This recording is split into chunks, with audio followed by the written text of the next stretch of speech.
Friday, SportsCage, and we are now hours away from the Grey Cup. Thank you very much for making some time today. It's brought to you by Nelson Homes. We're here for 3 hours and a smashed show coming for you. We have Dave and Luke standing by in Winnipeg. We're going to hear from Jamarcus Hardrick, Logan Furland on the show, Farhan, Lalji. We're going to give you an update on ticket prices and hotel prices like we've been doing all week. Dave, one-on-one with the commissioner. He made some noise today. I know a lot of you are already texting in on that, the Prairie Land Rentals text line. We got Paul LaPolice joining us in hour 2. We're going to talk some Huskies, Queens, U Sport football. Wray Morrison, play-by-play voice of the Huskies, will be on the show in hour 2.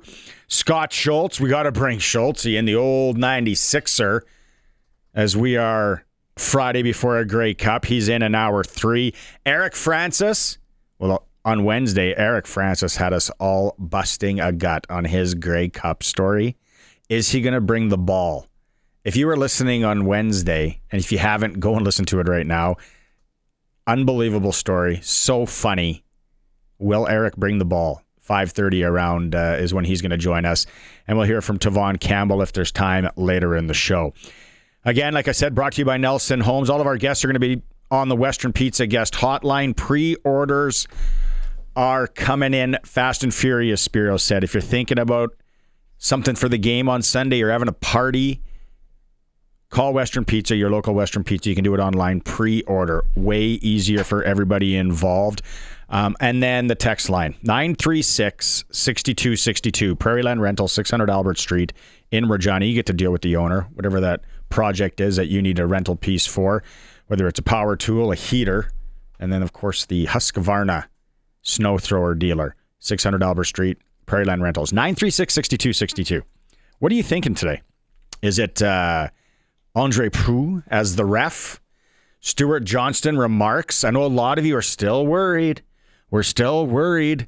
The game's going to the big bad Americans. Can't let that happen. They're changing 2 things, but it's still American.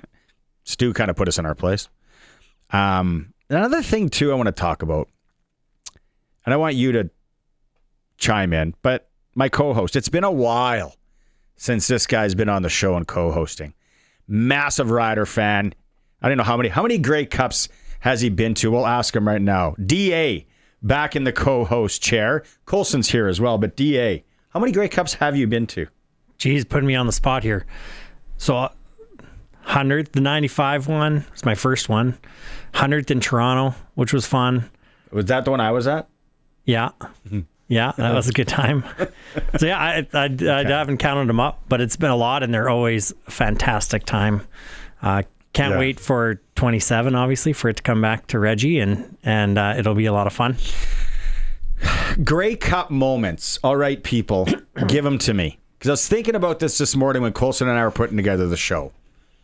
And I thought, what are the Grey Cup moments for people that one moment, or maybe there's 2 that stand out. Maybe you were there live. Maybe it's just something you watched on the tube that you remember, or you heard the call on the radio while you were driving.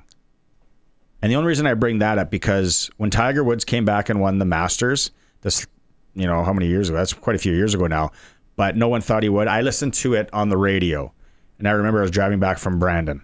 Actually, my wife was driving. I was in the passenger seat in rough shape, but I was listening to it, and I remember, that whole moment. And then, so for me, for my 2 Grey Cup moments, actually there's 3, and Colson will play the videos later. Dave Ridgway, the kick, number 1. Number 2, Tony Champion, that catch in that game. With what ailment was it? Was it broken ribs? I thought it was a neck thing. I thought it was broken rib. What? I think broken ribs. 936-6262. Something wrong with his lumbar? I don't know.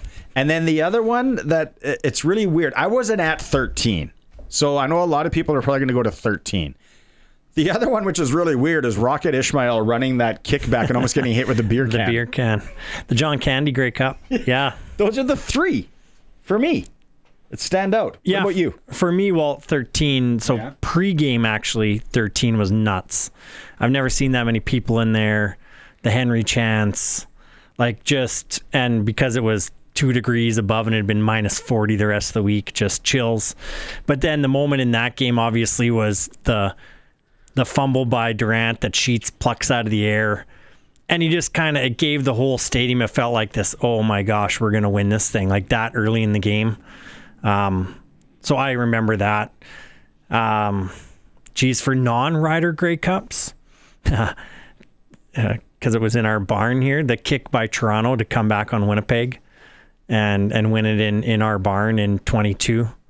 At the time, me and my buddies were like, this is the greatest moment in New Mosaic Stadium history, watching the Bombers lose the Grey Cup. At least we have a much better one now after last week. But the beer one obviously is huge. Well, it's all the time. It's the Lapo slamming, from a negative side, Lapo slamming the headset down. And then watching Rider fans, they just pan the crowd of Rider fans just shredded. So, but yeah. See, there we go. Champion had cracked/broken ribs. 2 text messages already. SportsCage listeners are in the know. It is Roscoe saying flags are up. Yeah, Roscoe, a lot of people have parties planned. You got a party planned? Yeah. A lot. Having some friends and family over to watch a game in the Western old basement. Pizza, obviously. You bet. Yeah. So can't wait. It's been 12 years. It's crazy how fast time flies. But 12 years, and that one was here. Yeah. So then it just feels like it's been forever since 2010. It was 07. Okay, we win. Then 09, heartbreak. Then we're back in 10. I'm like, we're going to get there all that. And then 13, we're there all the time. And then now 12 years of Bubkus. Yeah, four Grey Cups out of 7 on that run. Mm-hmm. And then you couldn't have, I don't know what kind of odds I would have given you if you would have said after the 13 Grey Cup, we won't go back to another Grey Cup for 12 years. Stuart Johnson? Yep. Yeah. His comments today have some people talking. And I know we got some texts here on the Prairie Land Rentals text line. But if you didn't hear it, here was Stu today talking about the Canadian game. So let me be clear. We are 3 downs, 12 players, unlimited motion, 65 yards wide, and huge end zones. I just don't know why he didn't do it that day. Lie to me, Jerry. Lie to me. Even if you're not 1,000% that it's never going to change. I don't know what's going to happen in 2090. I won't be here. Who knows? But he just could have said it that day. So his background's corporate. That was the corporate answer. And he learned his lesson, obviously. He said, actually, this job's different. Well, and, when you're in that space, he gave an answer that they, obviously he said today they hadn't even contemplated it. So it kind of came out of left field for him. But nice to hear him say that this week and sort of calm the waters, I guess, because the old slippery slope argument became pretty hot and heavy here in Canada. Once they announced the changes, it was like, okay, we're changing 3 things. Well, that must mean we're changing everything. And I don't think that's ever going to be the case. There's a strategic reason to remain different. There's strategic reasons to get closer to the U.S. game for sure when you're talking about talent acquisition, investment capital, etc. But my big thing is it's a Canadian game. It's always going to be. It's 100 and what is this? 100. Oh, and it's 12th Grey Cup, 116th Grey Cup.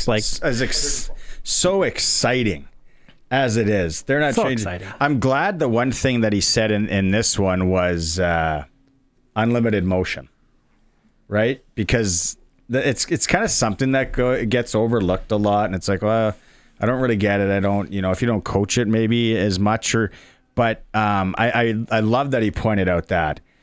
And it was always going to be the case. And to your point, talent acquisition too. Although it's never really been a massive problem, but it's, it's something that has to be looked at. So yeah, there's a lot of remarks, all that. See, there's JJ here. He thinks it's going to hurt the quality of our game. No, sorry, disagree. Okay, hard pass. Let's regroup in 3 years. What I'm excited about, so I watch a ton of college football down in the States, and moving the goalposts back. So I know there's been lots of hand wringing around that. It's going to create a much more going for it on third down. And if you think that kicking a field goal from the 40-yard line or the 37-yard line is more exciting than going for it on 4th and 3, then I would say watch more football. But then some people will go, though, we're just going to punt it. We're just going to pooch punt it. I'm like, no, you're going to gamble. You don't. Like, you watch college football, they gamble all the time from the 40. Yeah. All the time. Like, I've seen 4th and 10. Like, it radically changes the game in that 10-yard stretch, depending on your kicker's leg. But we've got professional kickers. I mean, in the CFL, you're still going to kick field goals, but it will make the game more exciting. It's the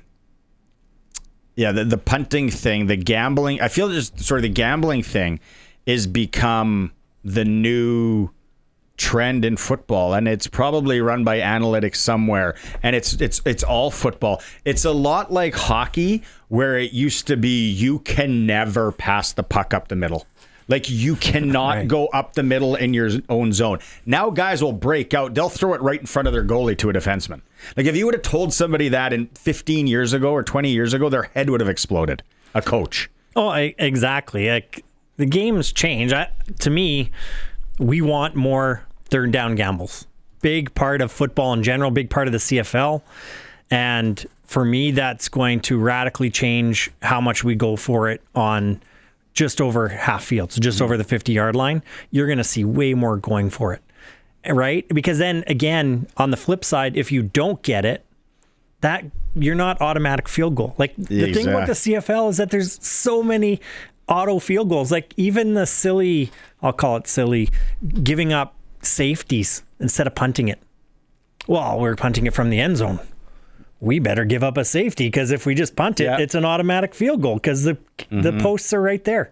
No more. You'll be punting out of every end zone, right? Like, and the CFL game has changed a bit. We do punt out of the end zone a lot more than we used to, say, 10 years ago. But again, all those small tweaks are going to change the game to put the ball more in the quarterback's hands, more in the running back's hands. Hey, I love kickers, but I'm the big, fantasy football. Let's not have a kicker. I don't need to know all the kickers in the game. And it's like anything. There's a lot. I think a lot of it is the inferiority complex of Canadians. It's like, we're okay. Like, we can have our own game still. It's like, they're not, and the other thing is, would anyone even want to put a CFL franchise anywhere in the States?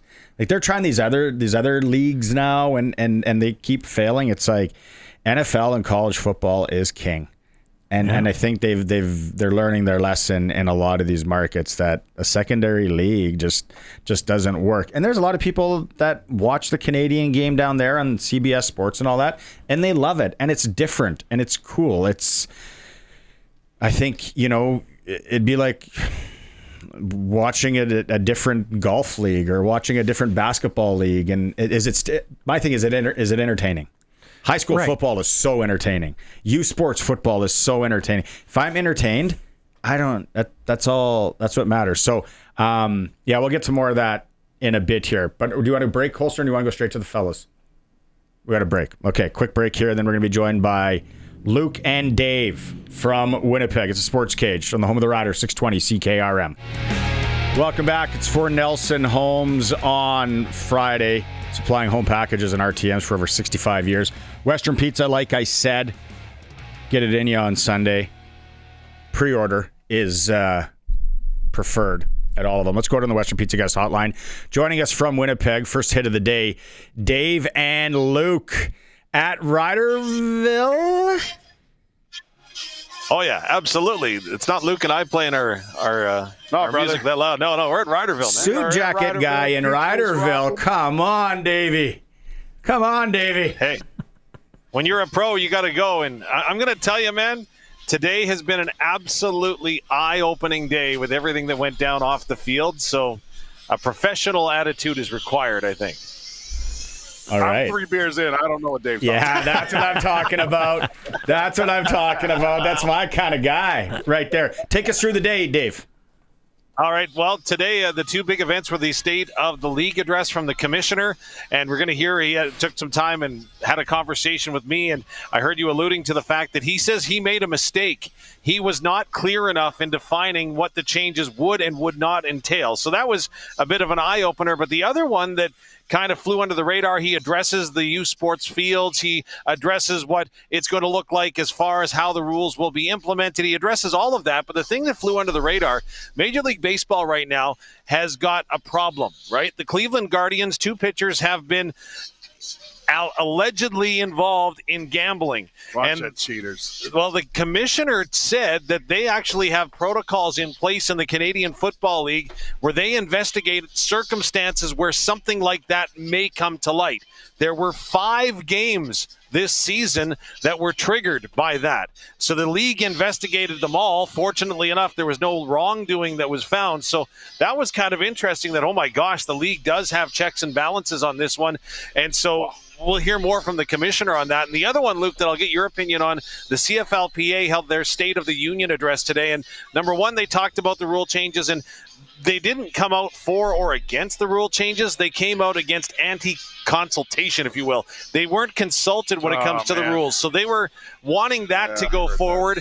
Today, they listened to the State of the League address. Today is the first time they heard anything about those 5 games that were investigated by the Canadian Football League.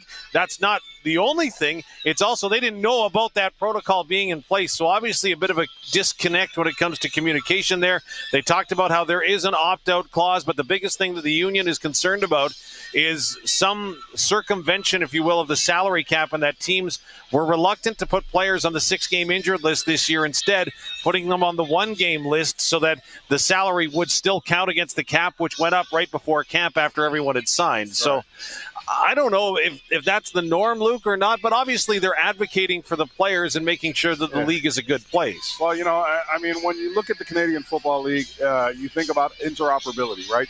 You've got a commissioner who represents the Board of Governors, but the Board of Governors, they're very much of different opinions a lot of the time because you've got 2 community-owned teams and then you got different type of ownership systems, right? So, so I think it's hard enough to deal with that piece. Then what you got to do is you got to think about the Canadian Football League Players Association. Referees don't have a union, right? Which I've always felt they should have, but they don't. And there's not a lot invested into the referees. So interoperability is essentially every piece working synonymously together, harmoniously, in order to grow the league. And I get that the CFL Players Association is like, oh, yeah, we weren't consulted. But how much are you going back to the league office and asking for updates, right? So you've kind of got to force the issue at first, especially with a new guy like Stuart Johnson. When he steps in, he's probably got a laundry list of items that the Board of Governors is giving him. And I guarantee you one of them is not, hey, by the way, touch base with the CFLPA, see how they're doing. So you just got to make sure that you're trying to, get everybody on the same page. As a leader in an organization at the moment, one of the things that is appreciated, I know, is when I make a mistake, I own up to it. I at least acknowledge it. So hearing Stuart Johnson come out today saying, you know what, I wasn't as detailed in my approach as I should have been. Here are some of the things that I should have said. Obviously, some of that is because he got the blowback and now knows what messaging people want. But I mean, you could always get up there if you want and be like, look, it is what it is. And he didn't do that. So Luke, listen to how DA puts it and the corporate. To explain that to the fellows. Yeah, so obviously the new commissioner's background is corporate. And so I think he's learning on the fly what it means to have a very public job. And, you know, he's getting asked questions in public and he's giving honest answers at the time without realizing all the repercussions of his job being so public. A lot of lessons learned by me too, as my job's now new public, but I think that's a little bit of it, is that he's going to learn on the job this year, and obviously next year will be much more buttoned down in these types of issues, my opinion. Yeah, that's the way that's diplomacy, right? And every leader needs to learn it when he comes into an organization, especially one that's as front-facing as the Canadian Football League, right? You got to understand diplomacy. You got to figure it out. And again, you know, it's refreshing to hear a guy come out and be like, "Look, you know what? Might have made a mistake the first couple of steps we took, but guess what? We're on the right path now." I'll tell you what. I've talked to a lot of folks here in the Grey Cup as the weeks progressed. I haven't heard one bad thing from folks about Stuart Johnson. All of the stakeholders really like him. I know that I've talked to a few fans now that have gotten to a chance to chat with him, whether it be in the airport, whether it be on the road, and they really enjoy him. And again, it's all about what you're saying in public versus some of the conversations like you talked about, right? Diplomacy is everything in a front-facing organization, and this is about as front-facing as it gets in the Canadian Football League. Okay, Dave, I'm going to throw to both you guys here too. We got about another 3 minutes here, and then Farhan's going to be coming in. But we're going to play first off the Hardrick clip where he's at a loss for words from last night. Really doesn't feel real. Been in this league a while. Seen some guys I look up to chase this thing. Doesn't feel like I'm holding, but just happy, man. Didn't do it along as one personal award, but it was a lot of people did it. And let's go get this one Sunday. Dave, take me through the emotion, kind of what you felt as the broadcaster seeing him, what he went through last night. And that was it, right? The culmination of all the work that he put in the season last year and off season to get to the point where he was named the most outstanding offensive lineman in the Canadian Football League last night. You could see it was emotional. He brought his kids up on stage with him to receive the award, which I thought was pretty cool. So good on Jamarcus Hardrick, again, such a great leader and so well deserving of the award. Luke, yeah, I talked to Marcus after, and it was funny how locked in he is, man. As soon as I talked to him, I said, "Hey, congratulations!" You know what he said to me? First thing he said, "Let's go finish the job." Oh, there's a band starting. Trying to figure out what song that is in the background as we go. But Luke, honestly, did you think that he was going to make it back and be where he was with what he went through last year? Be honest. No, I think that it's actually kudos to his ability to handle the things outside of the white lines. When you get to Yoshi's age, obviously your body doesn't react to things, or it does react to things a lot differently. He's had to work a lot harder, to rehab and that injury he suffered is a devastating injury, by the way, right? A lot of guys at his point in his career probably wouldn't have made it back to his level of play. And for him to not just make it back, but also come and be the most outstanding offensive lineman in the league, it's just a phenomenal feat. Yeah. And I'll just say, you got to remember what guys in this league or even from this organization have won it. You're looking at Gene Mikowski. You're looking at Drew Green, guys I played with. Those two, there was nobody better in the league than those two when they were at their height of their game. And so for him to get back and get past not just the height of his game, but the height of the league, it's phenomenal. Okay, Little Willie is really bleeding in. Great song by Sweet back in 1973. So you guys take a break. Dave, go find a Rider jersey or a tank top for our next hit, and then we're going to catch up with you guys next hour. You bet, because Little Willie won't go home. Little Willie. Dave and Luke, go have another beer. Dave and Luke live at RiderVille, having a blast out there in Winnipeg. We'll go to break here because I think Farhan Lalji's standing by from TSN. You got any questions for him on the game? Fire him away right now. Prairie Land Rentals text line 936-6262. It's a Sports Cage. Farhan's coming up next. There he is, the party host, Farhan Lalji. Heard it was quite the banger the other night. It was fabulous, and with these events, we do this media party every year on the Wednesday of Grey Cup week, And, generally we're pretty involved, right? Like Naylor and I do more than just put our name on it. Last year with the Lions, we met with the Grey Cup committee and we went and met with the venue and their managers and got sponsors. And this time about 2 months ago, I called Wade Miller and I said, hey, Wade, let's talk a bit about the media party. Let's get it going. Oh, it's all done. Well, no, man, I got these guys that want to, no, it's all done. Don't worry about it. And it was. So we go to this barbecue place that's only been open for a year called Bell's Kitchen. And it was fantastic. Like I go to Texas and Kansas City and places like this for NFL, and I've never had barbecue like this. Usually we bring out nachos and wings and chicken strips. This was full on brisket, like barbecued chicken that would melt in your. Oh my God, you should have been there. That is reason alone for you to come on the road for Grey Cup, my friend. No deal. It's not happening. I'm in Winnipeg Thursday though in hockey rinks. You're also the sales guy. You're the one who can make it happen. You control the money. You're not just the talking head. I know. Got to play things close to my chest vest region. Farhan, guys, got to golf in this winter. But that's. I want to. Stu Johnson comes out with the comments today, and a lot of people are talking about it. And everyone's going to say, "Oh, you guys are just on side with the CFL, especially you, because you're TSN, because the big bad Americans are going to steal our game," which you and I have talked about. It's not the case. But he comes out with the comments that he should have said initially. DA says that's the learning coming from the corporate world. Yeah, look, it is, but at the same time, right? Like, generally when you're in those positions, it doesn't save you a lot to say never, right? I mean, that's just, you don't know what's going to happen when you could be gone in 5 years. You don't know what it's going to look like, but it probably would have assuaged a lot of angst in the marketplace, especially in places like Saskatchewan and Winnipeg. I mean, and we're in Winnipeg and Saskatchewan's playing in it, so that's where the bulk of the media comes from, and that's where the biggest amount of pushback is, right? Like, they're the two most passionate markets in the league. So, he probably spent 3/4 of his time answering rules-related questions, and there's a lot of other things to get to, right? So, he got it right today, and I think he checked a lot of boxes.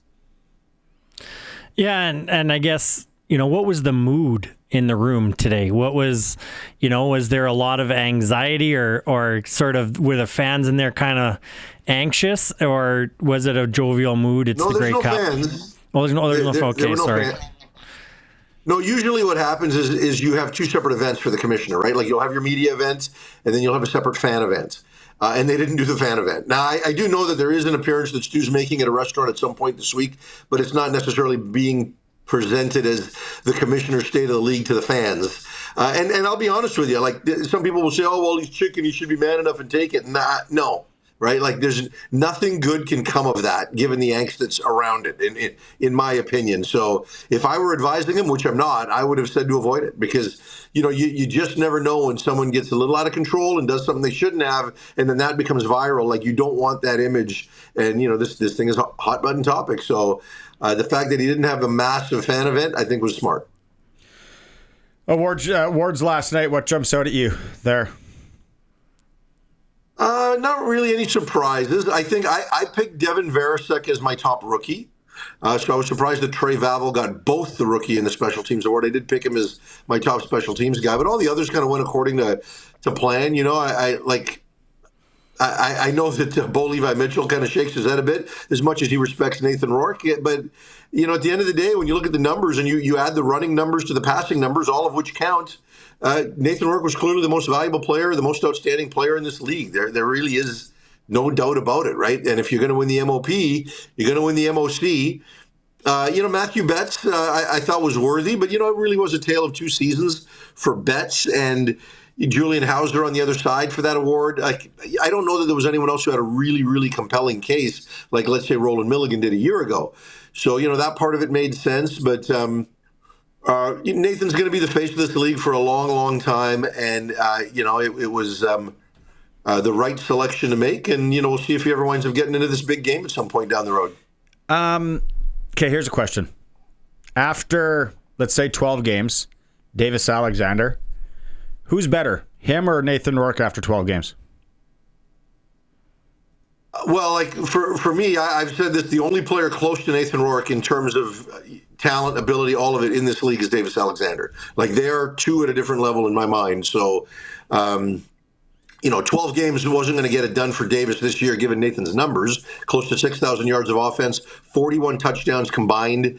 Those are pretty special numbers. And he played two less games, right? So I know people say, well, Davis led the league in passing. Well, he kind of didn't, because on a per-game basis, not Davis, Bo, on a per-game basis, Nathan had that too, right? So, and it's not like the Lions missed the playoffs, right? Like Bo did a year ago. They did host a playoff game, so I thought it made sense. And, Davis wasn't going to be able to get that done with 12 games this year. Yeah, but sorry, what I was asking is when you go back to Nathan after 12 games and his trajectory, where he was going, and then now we're talking about Davis, who do you think is in a better spot?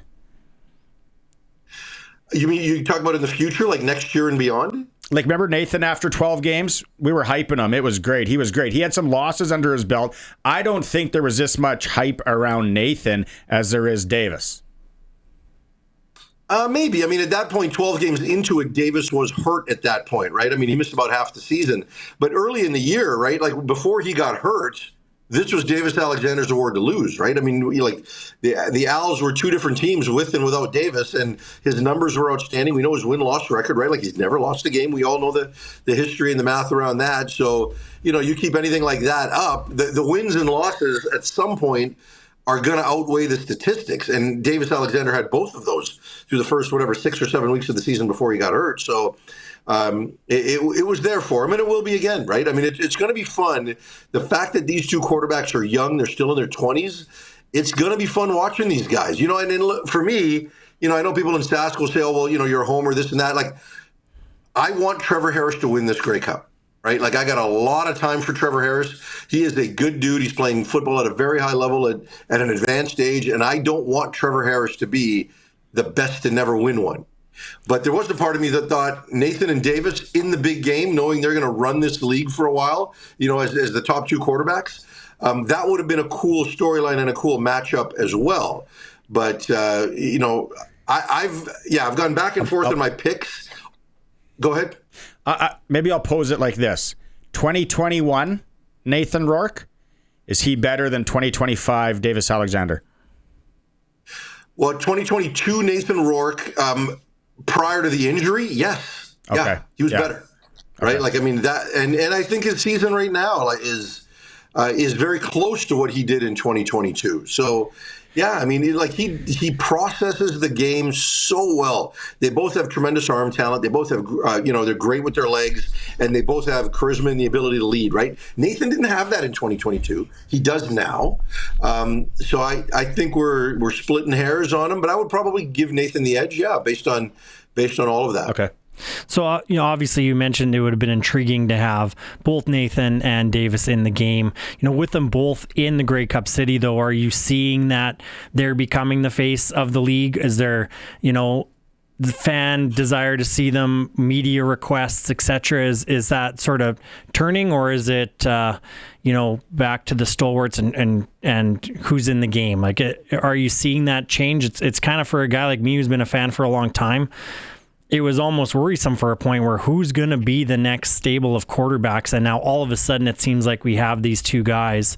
Does it feel like that in Winnipeg? Yeah, I think it does, right? I mean, Davis has got an entirely different story going into this game because everybody wants to know how healthy he is, and his health will determine who wins this Grey Cup. I'm hedging my pick because of Davis's hamstring. And there was a lot of media requests for Nathan throughout the day, on Wednesday, right, when he got in the day before when those guys were made available. Then after he got both awards, and as well today. I think he flies back today. I don't think he's – actually, no, let me take that back. He flies back tomorrow evening. So he's been busy. We're going to have him on our Grey Cup Saturday show tomorrow, so he's making appearances on behalf of the league, and that's good, right? I believe he's the one true superstar in this league, right? To go back to Ed Hervey's comments, and it's nice to have players that can transcend their markets, because this league is lacking that, right? I mean, peak Bo Levi Mitchell a decade ago and peak Mike Riley a decade ago could be those guys. They're not now. And, so the fact that Nathan is that guy, and certainly his comments this year about the rule changes and everything probably endeared him to a lot of people. And Davis, just with his style and, the white tank tops and, all of it, like, he's slowly starting to escape beyond just his market. and people around the league are starting to know who he is. And I think that's a real positive for the league when players can extend beyond their markets. How do you really think that hamstring is? Obviously, they're saying the right things. Oh, treatment's gone well. He's going up and down the field, and things are good. How do you think it really is? I don't know. Like, he looked fine today, but he wasn't scrambling around, right? Like, running straight ahead is one thing. Then scrambling is another thing. Then having to do it in game suddenly, right? Where it's not just, okay, you're going to back up and then you're just going to roll out to the right, maybe test that a little bit in a practice setting. No, you've got to stick your foot in the ground and jump cut to try to get out. And I can only imagine Corey Mace's game plan. Our big part of it early in the game is to create inside pressure, additional blitzes, and force Davis to scramble outside. Not edge pressure that allows him to comfortably step up. I want him to not just force him outside. I want to force him to the right so that that left hamstring gets strained, right, and really tested. So, you know, there's nothing they can do in practice to tell me that it. You know, we know for sure. They know he's hurt. They know he's not 100%.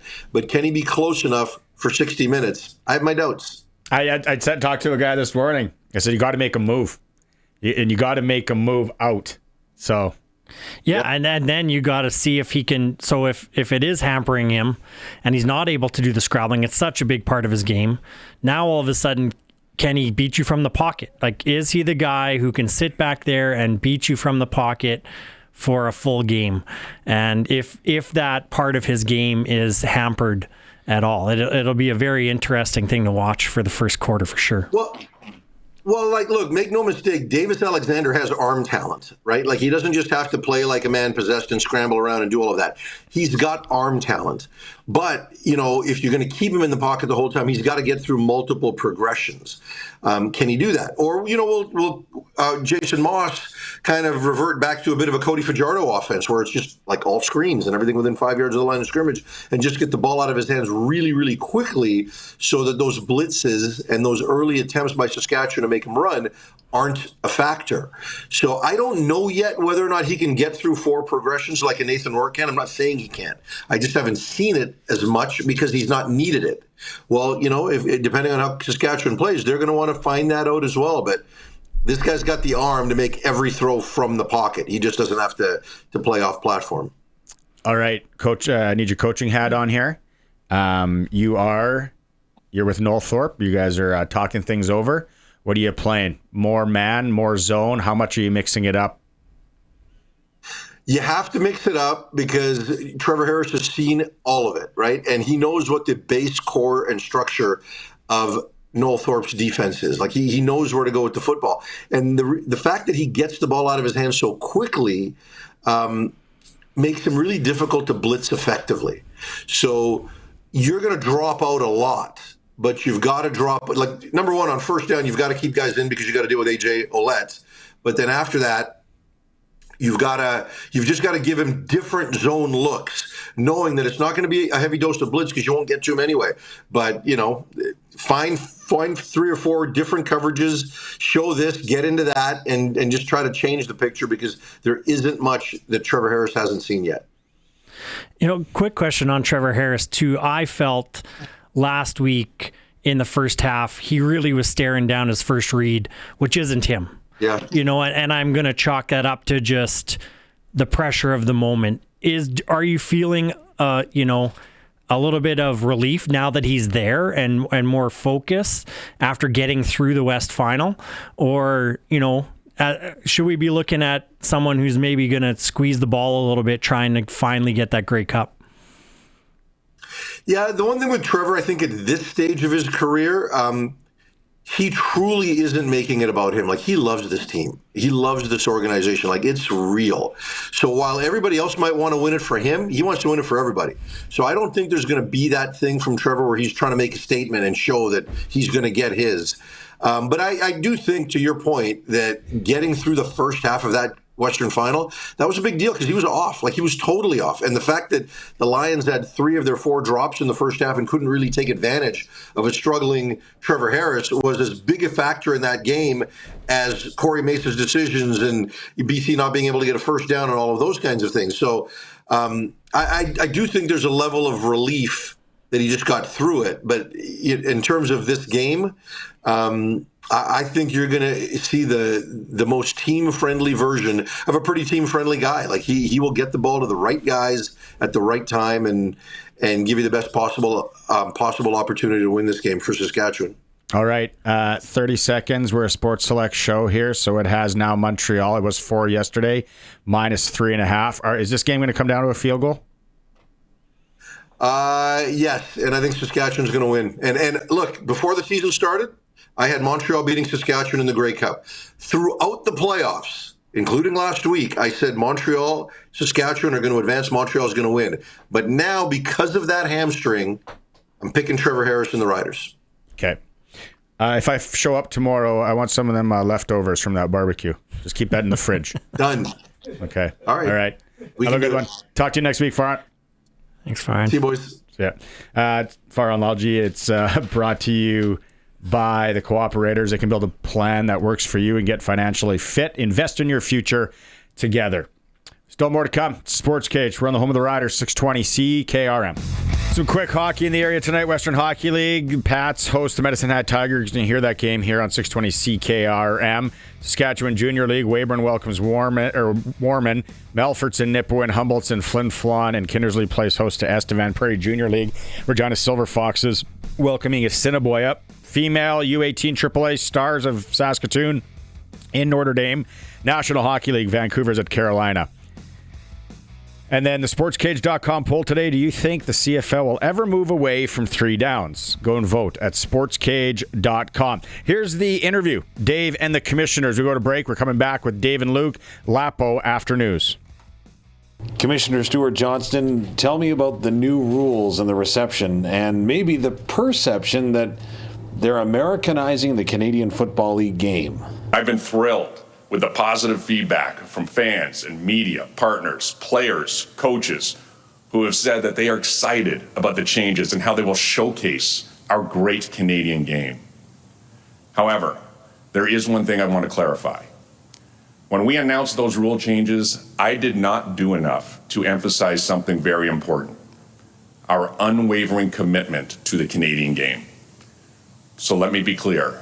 We are 3 downs, 12 players, unlimited motion, 65 yards wide, and huge end zones. These rules are not going anywhere. The new rules embrace innovation and perpetual improvement while protecting what makes Canadian football special. The Rules Committee, which features coaches, the CFLPA, and officials, will review the effect of these rules to make decisions on a wide range of items, such as the last 3 minutes of each half. We will make sure we maintain the league's reputation for thrilling comebacks and finishes. No lead is safe in the CFL. Not only am I guaranteeing that we are a 3-down game, I can guarantee that it never crossed our minds anything other than that. That leads to the next question. Is expansion to the U.S. on the radar for the CFL? It is not our objective. When it comes to expansion, I've often been asked that question. And I've said, while it's not a top priority, I've outlined what my 3 top priorities of the league office are. While it's not a top priority, of course, it's incredibly important. We would love to have a 10th team in this league. But when I say 10th team, I mean a Canadian 10th team. That is our focus. The other question we commonly get is the impact to youth sports who share fields with CFL teams and amateur football as a whole in Canada. Well, I'll start with youth sports. Have had some great conversations with youth sports, and those will continue as they kind of consider any downward impact on those changes. But let me be clear, they don't have to change. Amateur football doesn't have to change. These rules, they are still playing the Canadian game. They're throwing, catching, kicking, running, 3 downs. 12 players. That game can exist on any type of field. For those stadiums, those 3 stadiums that do share with youth sport, it will be the CFL's responsibility to change the field back and forth in a case that they do not adopt the same changes. Lastly, give me your take on the effectiveness of the CFL Replay Center.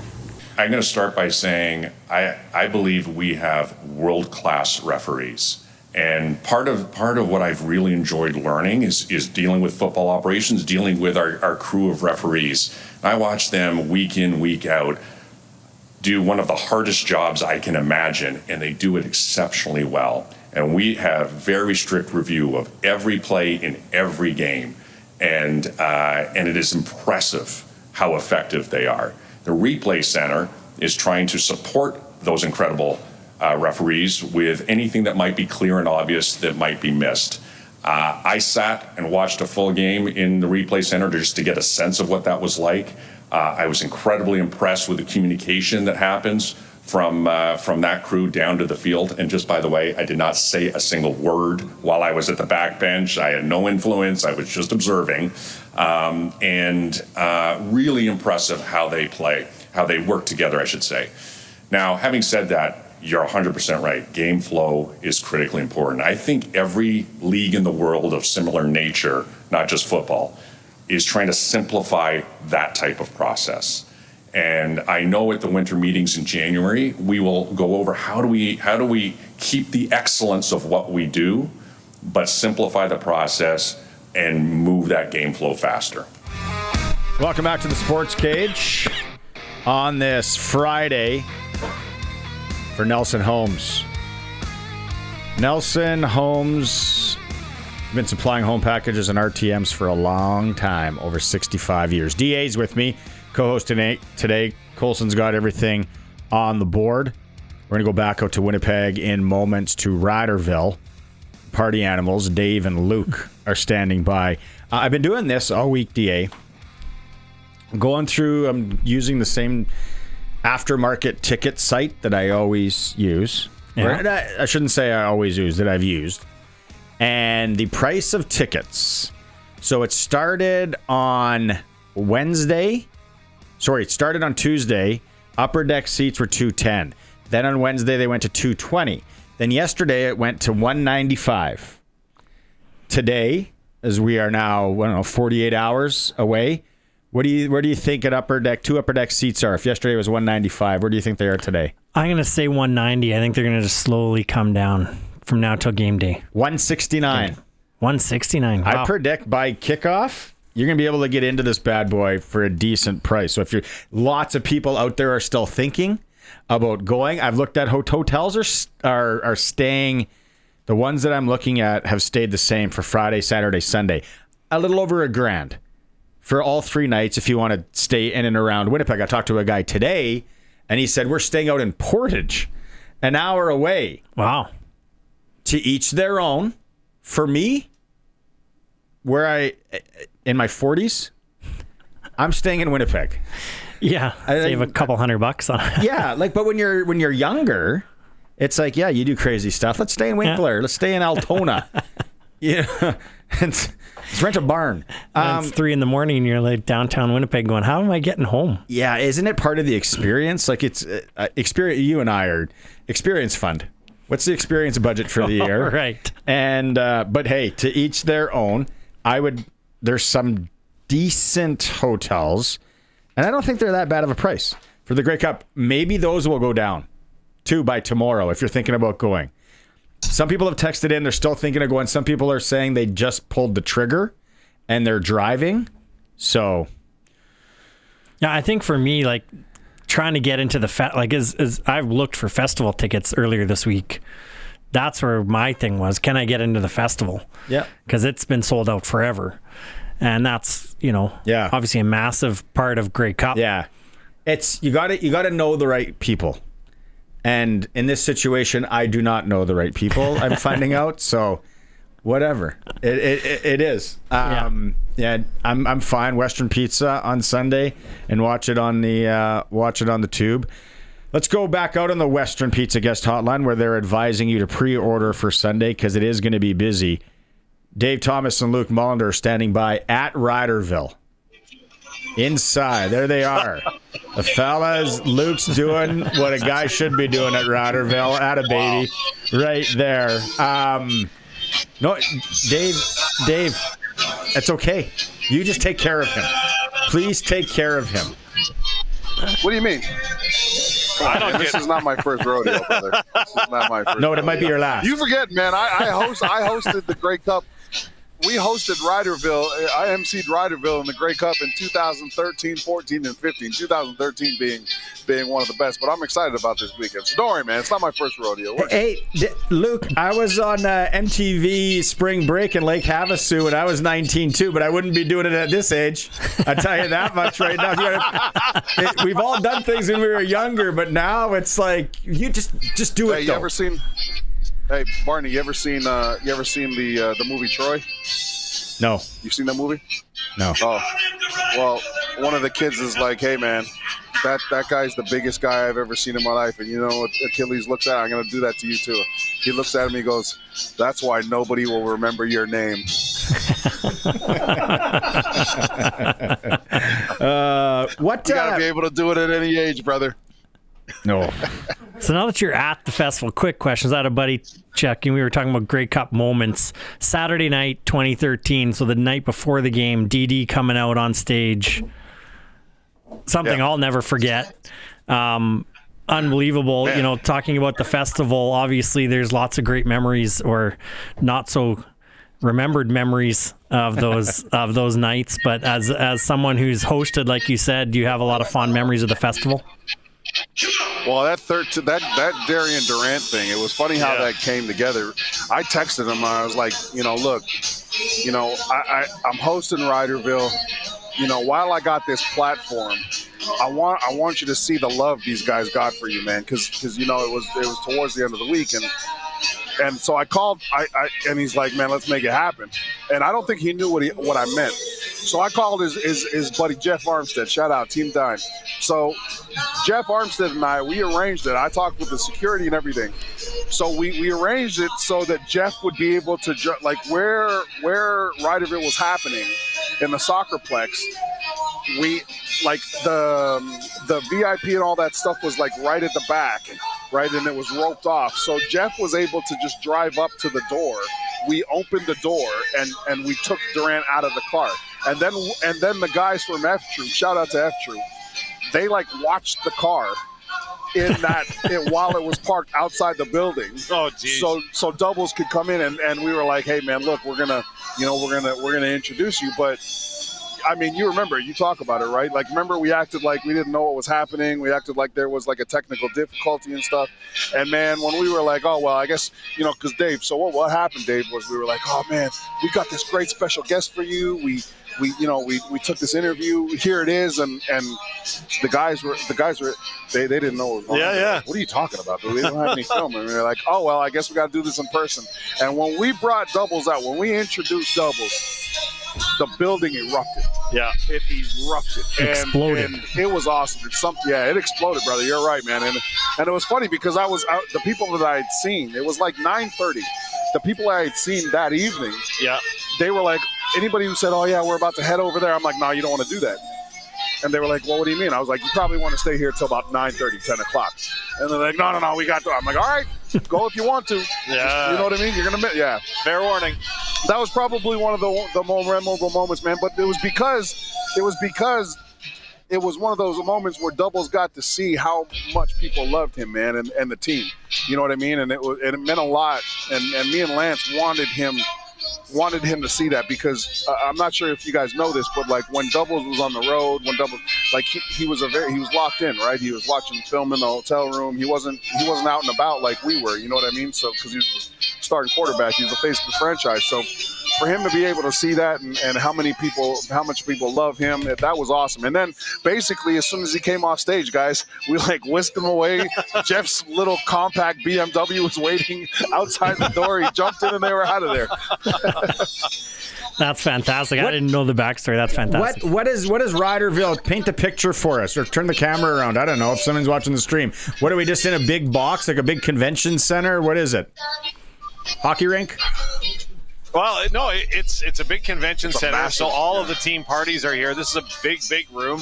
One side, you've got all kinds of merchandise and stuff. There's a cornhole area where I saw you were schooling some folks. Yeah, I just dominated the competition over there quickly before I came back over here. Yeah, chill zone over there. You got a stage there just over the way where they're of course, doing a little Shania Twain right now. So yeah, it's a great atmosphere. Think one of the Queensberry one of the Queensberry room boys. Yeah. You know what I mean? Okay. Yeah. Lit up in green with RiderVille all over, and people are starting to trickle in. Right?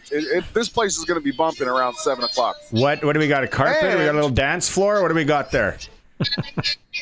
There's a dance floor up there. There's a dance floor up there. There's a place to take.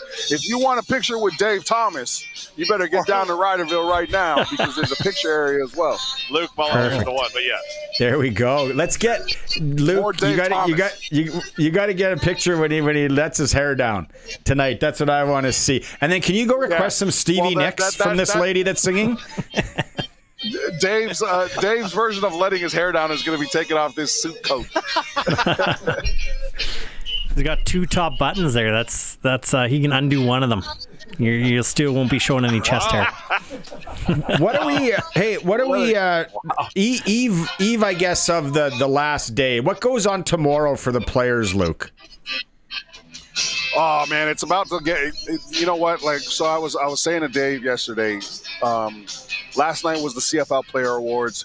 That's the night probably, guys, we're going to get out and about and check out what's going on around the Grey Cup festivities. You had day 3 practice today. The Riders, I believe, are in the afternoon practice, right? Yeah. So they're not even done. It's only 4:15. They're not even done practice yet. So the guys will go and get some dinner, and it's all about locking in now. You got to do. These are the times where you've really got to fight to get into your routine however you can. One of the hardest things to do coming up, and I wish I would have told a few guys this now that I think about it, but you got to make your dinner reservations because, again, athletes are a creature of habit. Tomorrow, guys are used to going out, getting a steak, getting whatever, or ordering their you don't want to.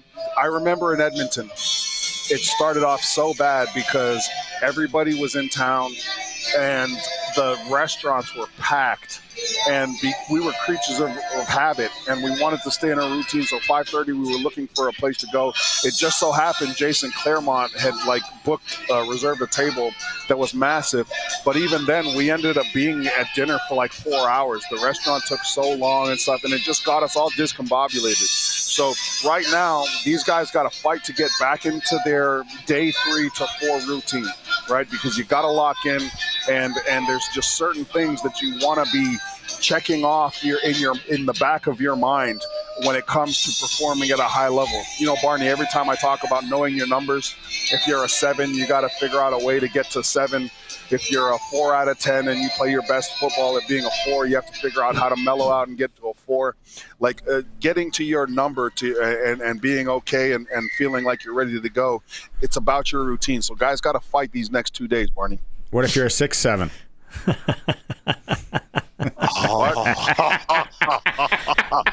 Yes! I got it in. Good night, everybody. Somebody said, get in a 6'7" today. There it is. Okay, we got Paul LaPolice coming up in a bit. I don't know if you guys have seen him yet. It sounds like an awesome party. I don't know. Are we going to maybe see you guys in hour 3? Or are you guys... I'm dead serious here, and it doesn't matter to me. Are you guys pedal down now?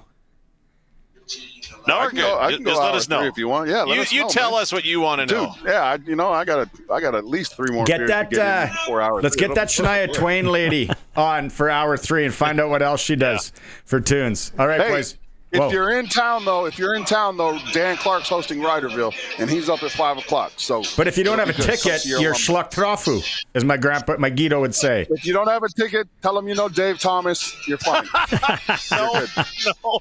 There it is. Good. All right. Sounds good. We'll talk to you guys in a bit. Dave and Luke live in Winnipeg at RiderVille. I'm not a big Shania Twain cover song guy. No.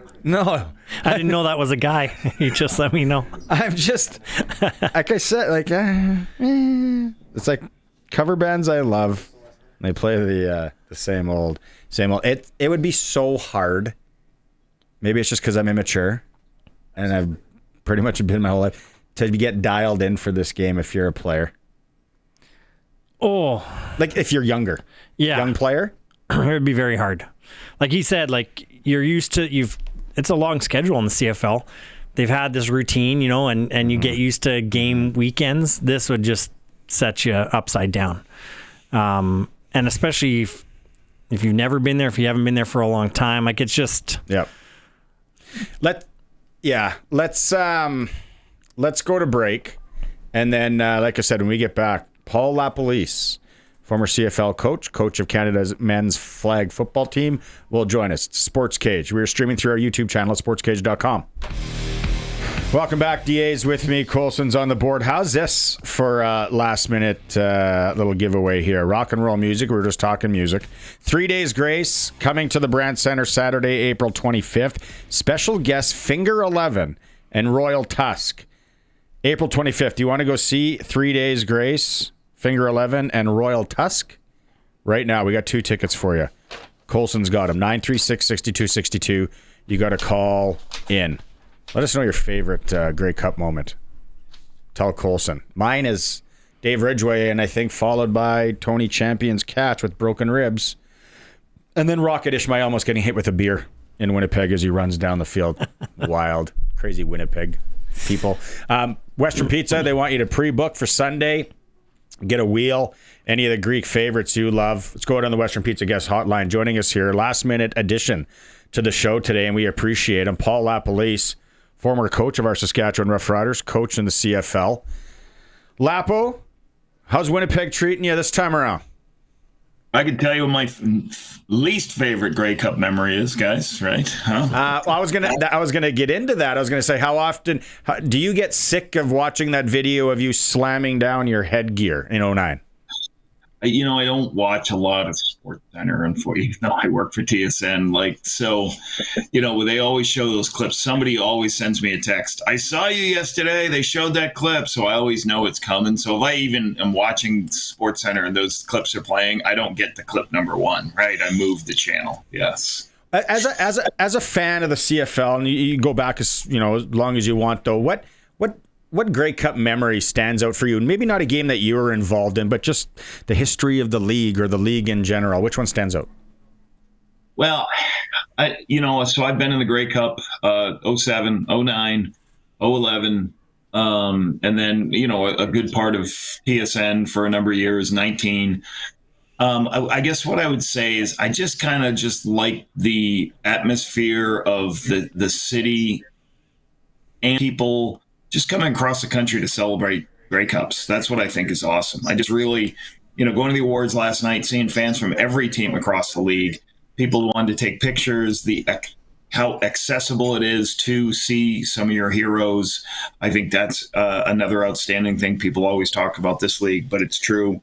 And, from personally, I guess being part of the 2019 team that won the Grey Cup because, it was 29 years and I was a head coach. I was an assistant coach of the Bombers in 02 and 03. I was a head coach 10, 11, and 12, took them to the Grey Cup in 11. And, we didn't win. And then all of a sudden you get to 29 years and I was part of it. Everyone was, 15-3, Hamilton's supposed to beat us, and for us to dominate, that was a pretty special memory. All the Grey Cups you've been to, what one piece of advice that maybe isn't talked about that you would give a coach going into his first, any kind of coach? No. The thing I try to do, like I've always tried to do, is, and the thing I loved about it is there's no better feeling as a competitor when you try to keep stuff as normal as possible, but there's too many commitments. Whether you have media, you're traveling for your places, your meeting rooms are different, all those things. But the thing I love the most is like sitting in, doing your game planning to get ready to call a football game, and just understand that, like, wow, there's only 2 coaches left doing this, right? There's only 1 defense coordinator. There's only 1 offensive coordinator on each side of the ball. So I love that competition about it. The advice I would give for coaches is work really hard at night so you can do stuff in the day. I can recall a time in a Grey Cup where, normally our breakfast with the quarterbacks, we'd talk for 10, 15 minutes, what's going on in everybody's life. And then the last 45 minutes would be game planning before the 9 o'clock meeting. Well, I can remember in the 19th Grey Cup, we went to a restaurant right by our hotel when it was in Calgary, and we just sat there together, the 5 quarterbacks, and we just hung out and talked about life and everything for the whole hour. And just, we're already kind of prepared. We're already ahead of the game. Just do as much work as you can so you can enjoy the moment, if that makes sense, guys, right? Mm-hmm. Even when I was a head coach, I wanted to make sure our practice was very similar. And then in the afternoon, it's like, okay, players, you're on your own. Get with your family. Go get something to eat. Spend time, walk around, the fan experience, spend some time in the afternoon with your family. That's what I would say. So speaking about the players, how did you handle, were you a disciplinarian? This is the rules, guys, bed check, or was it more you had to sort of give them, here's what we're here to do, and hopefully they make good decisions? I think it's more,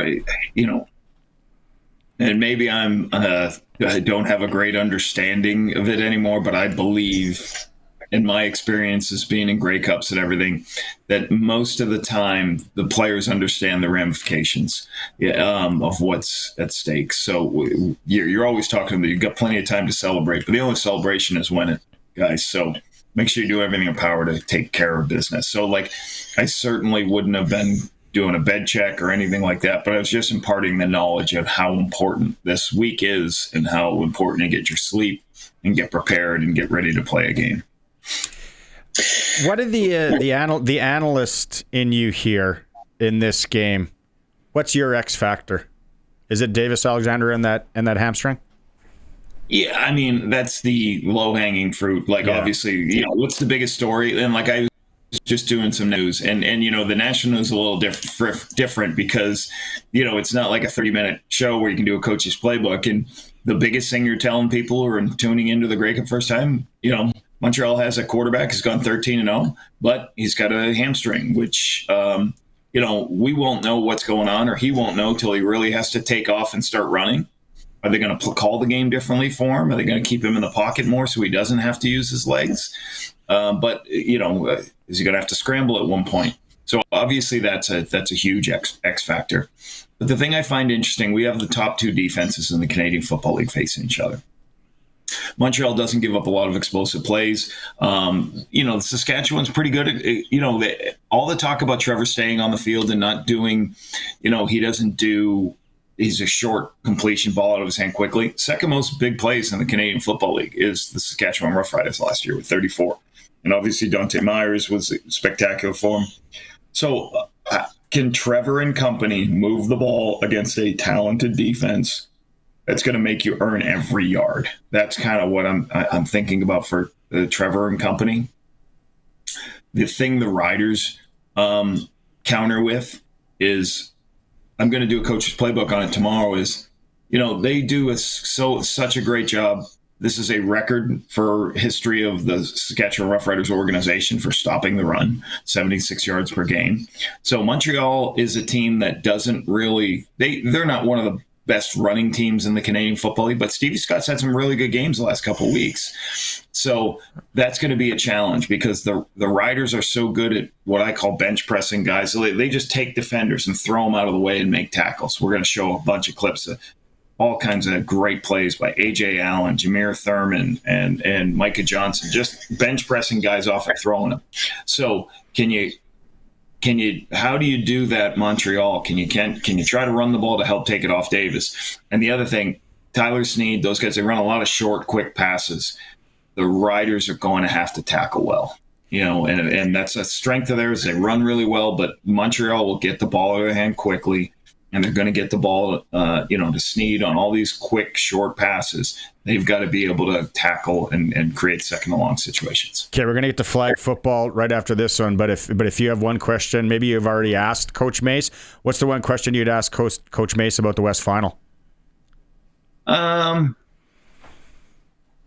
did have a little bit of a conversation with him about the end of the game, and he just said, you know what? When I kind of looked at it, once we kick the field goal, there's a minute left in the game. It's like we do a simulation every week, and we kick a field goal.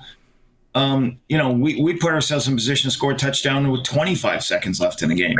So, you trust your defense to make the stop, and then, we worked on that situation. I trusted the guys. I went down the field, made the play. So, the players have backed up his decision, obviously, on the field, but also his knowledge of what he's seen in practice from Trevor.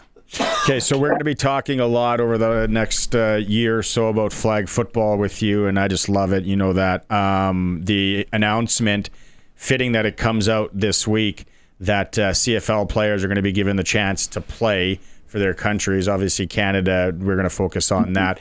You must have known that was coming down for a while. How are you navigating that, I guess, out of the gate here? Or have you already started planning on how it's going to go? We'll need way more guidance from the Canadian Football League. We'll need way more guidance from the NFL as to what's going to happen here. And really, we understand that's down the road, but more importantly, we're more concerned about the players competing for our roster right now and our roster where it is now. Because we expect to medal at the Worlds in August this year, and the top 3 teams get Olympic bids. So that's what our focus is on. Our focus is on, we're taking 18 players December 2nd to the 7th to San Diego to an Olympic training facility, and we're going to have 7 days of getting work done. And after that, that's where our focus is on. We will build stuff to start communicating to players down the road, but the biggest thing is trying to get the players we have in a position to do the best. And we have a great roster. I believe we have a top 3 roster in the world, but we just got to continue to play together and get more reps and everything. I need more reps, so we just got to keep playing together. Speaking of that, I know a lot of the average fans, picture these NFL, CFL stars running around playing flag football. How do you prepare if you were forced to take, is there going to be training camps? To your point, you're building a program that's started, in the past already. How do you start to navigate building in players that would parachute in? Or would there be a plan to try and get these professional players into some sort of camp to prepare for 2028? Oh, yes. All those things will be hit, but we are a couple of ways. We're a ways away from any of those scenarios. So, the best thing, I think the best thing and the coolest thing that we're trying to do right now is, there are some people we're trying to get to have to come compete for us and help us. Jackson Tuchinski, if you know, from University of Manitoba, was drafted by the Elks last season. He's going to come down to San Diego and try out. We have a couple of guys who've got some CFL experience go compete, and kind of more worried. It's kind of like in a game. You don't talk about the Grey Cup week 1, right? You talk about, we got to focus on this today, and that's kind of where we're at. We did we had a huge fundraising component opened up last week. One of our founding partners is the Canadian Football League. We have an auction going on right now. I got some jerseys for you guys. Take a look if you want to. All right, so this is a Team Canada jersey, brand new, this Team Canada jersey we've got to auction. I got this today from the Winnipeg Jets, an autographed Jets. And, for the Rider fans here, there is a nice Trevor Harris signed jersey and a signed football. So if you go to any of my socials or Football Canada socials, you can bid on these auctions. Because the one thing, the players are out of pocket for some things. The Own the Podium helps us dramatically, give us a lot of funding, but there's still some things, and we want to see if we can help fundraise to do that. So you can buy Team Canada flag gear at the auction site. You can buy, there's a Josh Allen jersey, there's Connor McDavid jersey, there's all kinds of stuff. So take a look at all my socials or Football Canada socials and go from there.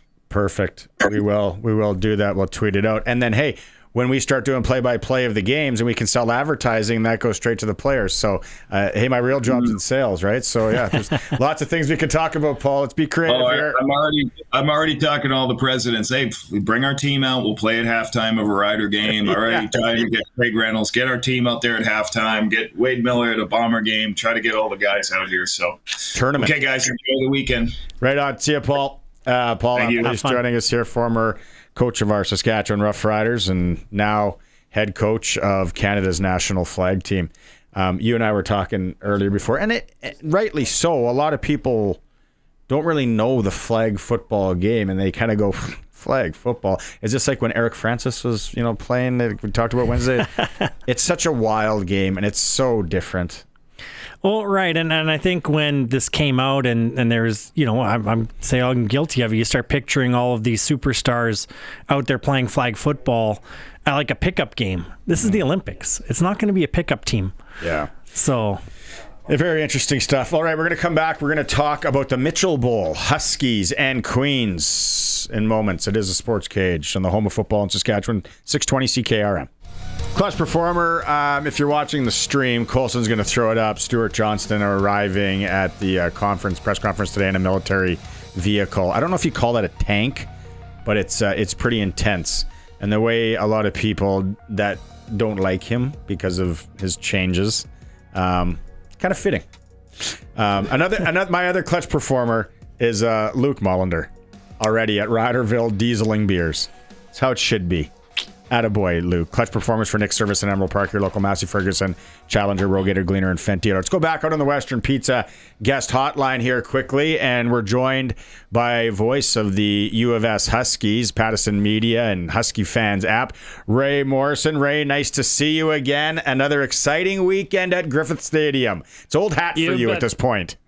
It is old hat, and I'm constantly reminded that I am an old hat around that stadium, Barney. Absolutely. But it should be great. It's just such a great weekend of football, and, kind of nice to see this warm front kind of move through the prairies here, too, at this time of year, because we've been through some November 15th and 16th and haven't been all that nice. So if we could just hang on this weekend and one more for a Vanier Cup at Mosaic, we will have it made.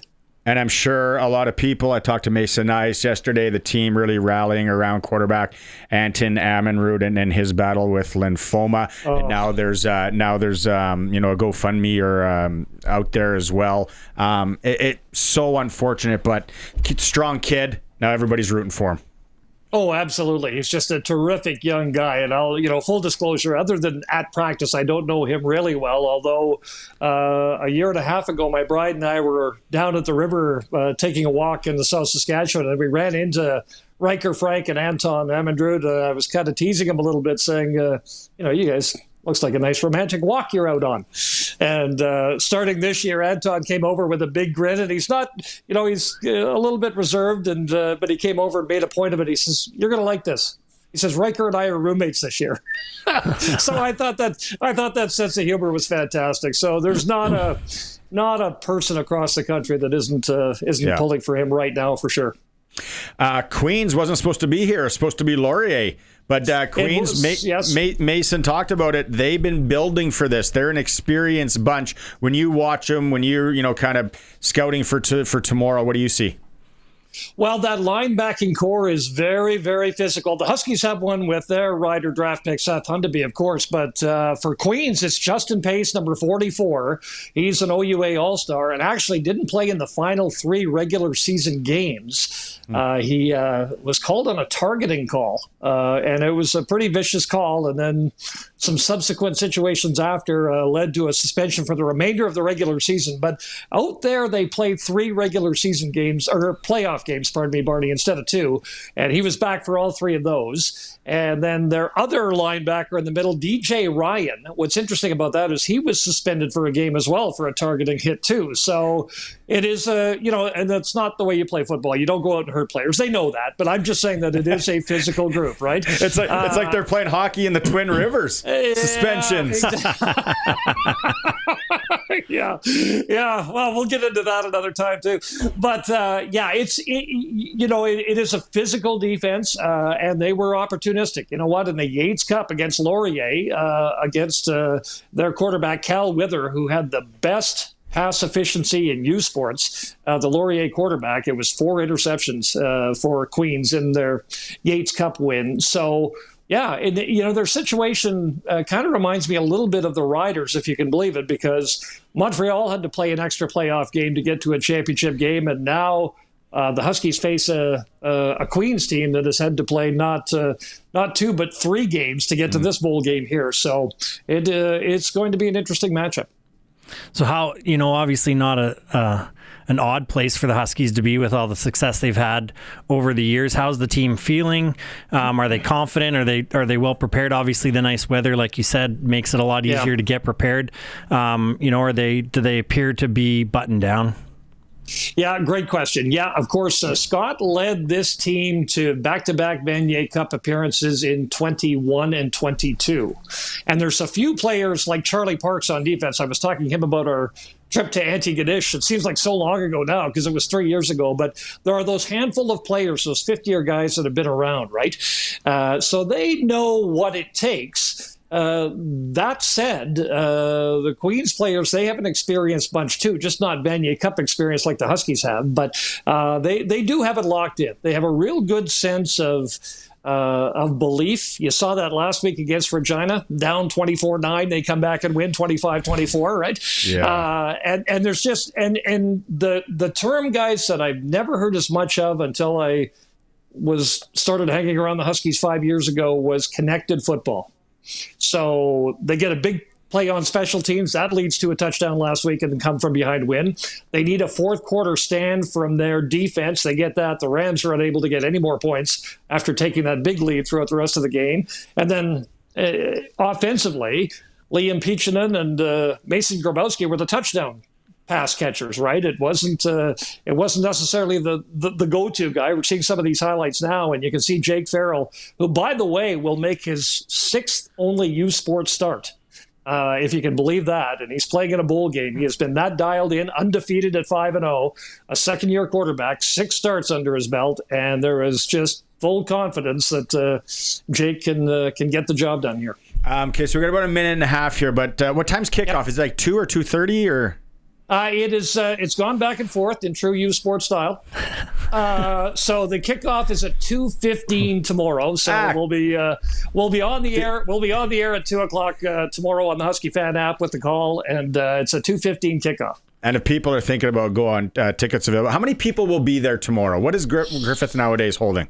Well, it would hold probably about 5,000 fans. It is going to be a nice day. There's been lots of discussion about it. So, but Barney, you've been in the stadium when there's been 75 or 800. I think we had 9,500 out in that 5,000-seat stadium for that game against UBC, the welcome week game this week. So with the weather so nice, should be a good crowd, and a little Saskatchewan contingency would certainly help that Vanier Cup game a week and a bit from now at Mosaic as well. Okay, give us, for sure. Give us 40 seconds on what you think's happening in the Grey Cup.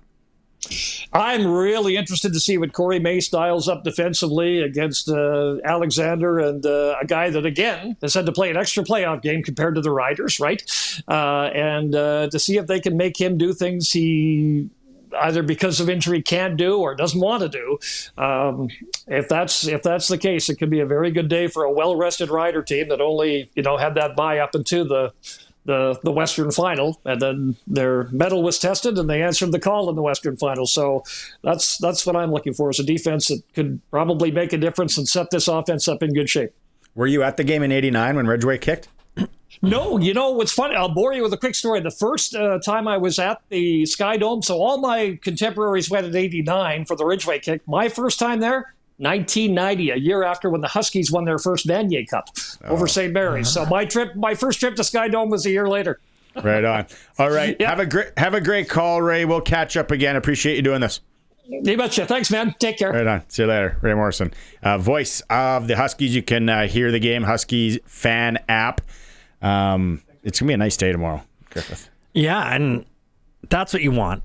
I know we fantasize this football in snowy weather. If you've practiced all year since the summer and you want the best conditions to play your best game, and I think it'll be a fantastic game up there with both teams obviously got their eye on getting to the venue here in Regina. It is the Sports Cage. We're on the home of football in Saskatchewan, 620 CKRM. Mike O'Shea got the free flight to Toronto and something to eat, but he said no thanks to MLSE. He's staying with the Winnipeg Blue Bombers, which I think everybody thought what was going to happen. Western Hockey League tonight in town. Regina Pats host the Medicine Hat Tigers. That game is here on 620 CKRM at 6:30. Other games in the dub, Moose Jaws in Swift. Saskatoon Blades are in Calgary. The other Saskatchewan team, Prince Albert, is in Seattle. Some SJ action. Weyburn welcomes Warman. Melfort travels into Nipawin. Humboldt's at Flin Flon, and Kindersley plays host to Estevan. Prairie Junior Hockey League, Silver Foxes welcome Assiniboia, 7:45. Female U18 AAA Notre Dame is hosting the Saskatoon Stars. SportsCage.com poll today. Do you think the CFL will ever move away from 3 downs? You can vote at SportsCage.com. Click that keyboard hard. It's brought to you by Extreme Hockey and Sport. the local shop with the price match guarantee in Regina. Find a lower price, visit them. They're local. They support local extreme hockey and sport. Hour 3 is coming up of the program. We're going to be joined by Scott Schultz, Eric Francis, and maybe the fellas from Winnipeg. It's a Sports Cage. Dante DeCaria from the Regina Pats is joining us. It's game night. It's a game weekend, Dante, at the Brandt Center. Let's start with tonight against Medicine Hat, 7 p.m. puck drop, and then people can get autographs after the game. Yeah, that's right. We've got actually Autograph Alley in both of our 2 games this weekend, and that's obviously as part of, hockey weekend in Regina. I know you're excited to see your boy play at the Brandt Center. We're going to have hockey games from females to males all throughout the Saturday afternoon going into puck drop. We've got the Monarchs playing against the Pat Blues, which is the team that your son plays for, Barney. So that's an exciting game. And I think what we're trying to do is to really get the community involved, but we're also trying to give some of these young athletes a real WHL game experience, music, video board, cameras, all that type of stuff, public address announcements. I know that you guys do a great job, with the Monarchs and the Pat Blues and the Aces and stuff like that. But, to play at the Brandt Center leading up into the Pats game, I think is just going to make things even more special. We also have an alumni meet and greet as well in the first intermission. So, you can head on down to the Brandt Center to Autograph Alley at the Kids Zone and check out some, former Pats. We're really trying to grow our Regina Pats Alumni Association, and, we're going to have, I think, up to 10 former Pats players that are still here in the city, meeting with fans, talking to people, seeing some old people, some old friends and stuff like that. So it's a work in progress, Barney. We're still trying to grow the alumni program. We've done a lot of work over the last couple of years to get it to where it is right now. So hopefully, tonight's a success with that, and hopefully tomorrow with all the kids being out at the Brandt Center will be a success as well. Right on. Can you tease us with a couple of the alumni that are going to be there? Absolutely. We've got Frank Kovacs, who is the all-time leader in games played. We've got Drew Callender as well. He's a former Pats assistant coach, former Pats scout, played for the Regina Pats. We all know about his brother Jock. He's got his number retired by the organization. Rob Tudor is another guy who is going to be there, but obviously we love Kim McDougall. He's he's got the big mustache. He's a big time farmer. So yeah, those are the guys that come off the top of my head right away. I think as this program grows, we're trying to get more and more alumni involved, but we're kind of at the early stages of it right now.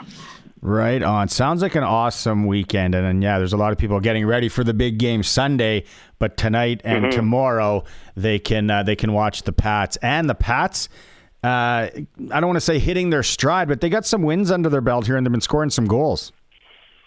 Yes, they have. Believe it or not, Barney, they're averaging 5 goals per game in the last 11. They've won 7 of their last 11 games. The record is 7-3-0-1 during that time. And Maddox Schultz and Liam Pugh will be in the lineup on Saturday. I know they had a tough loss to the Regina Pack. I think it was to the Blazers yesterday with the Pack Canadians.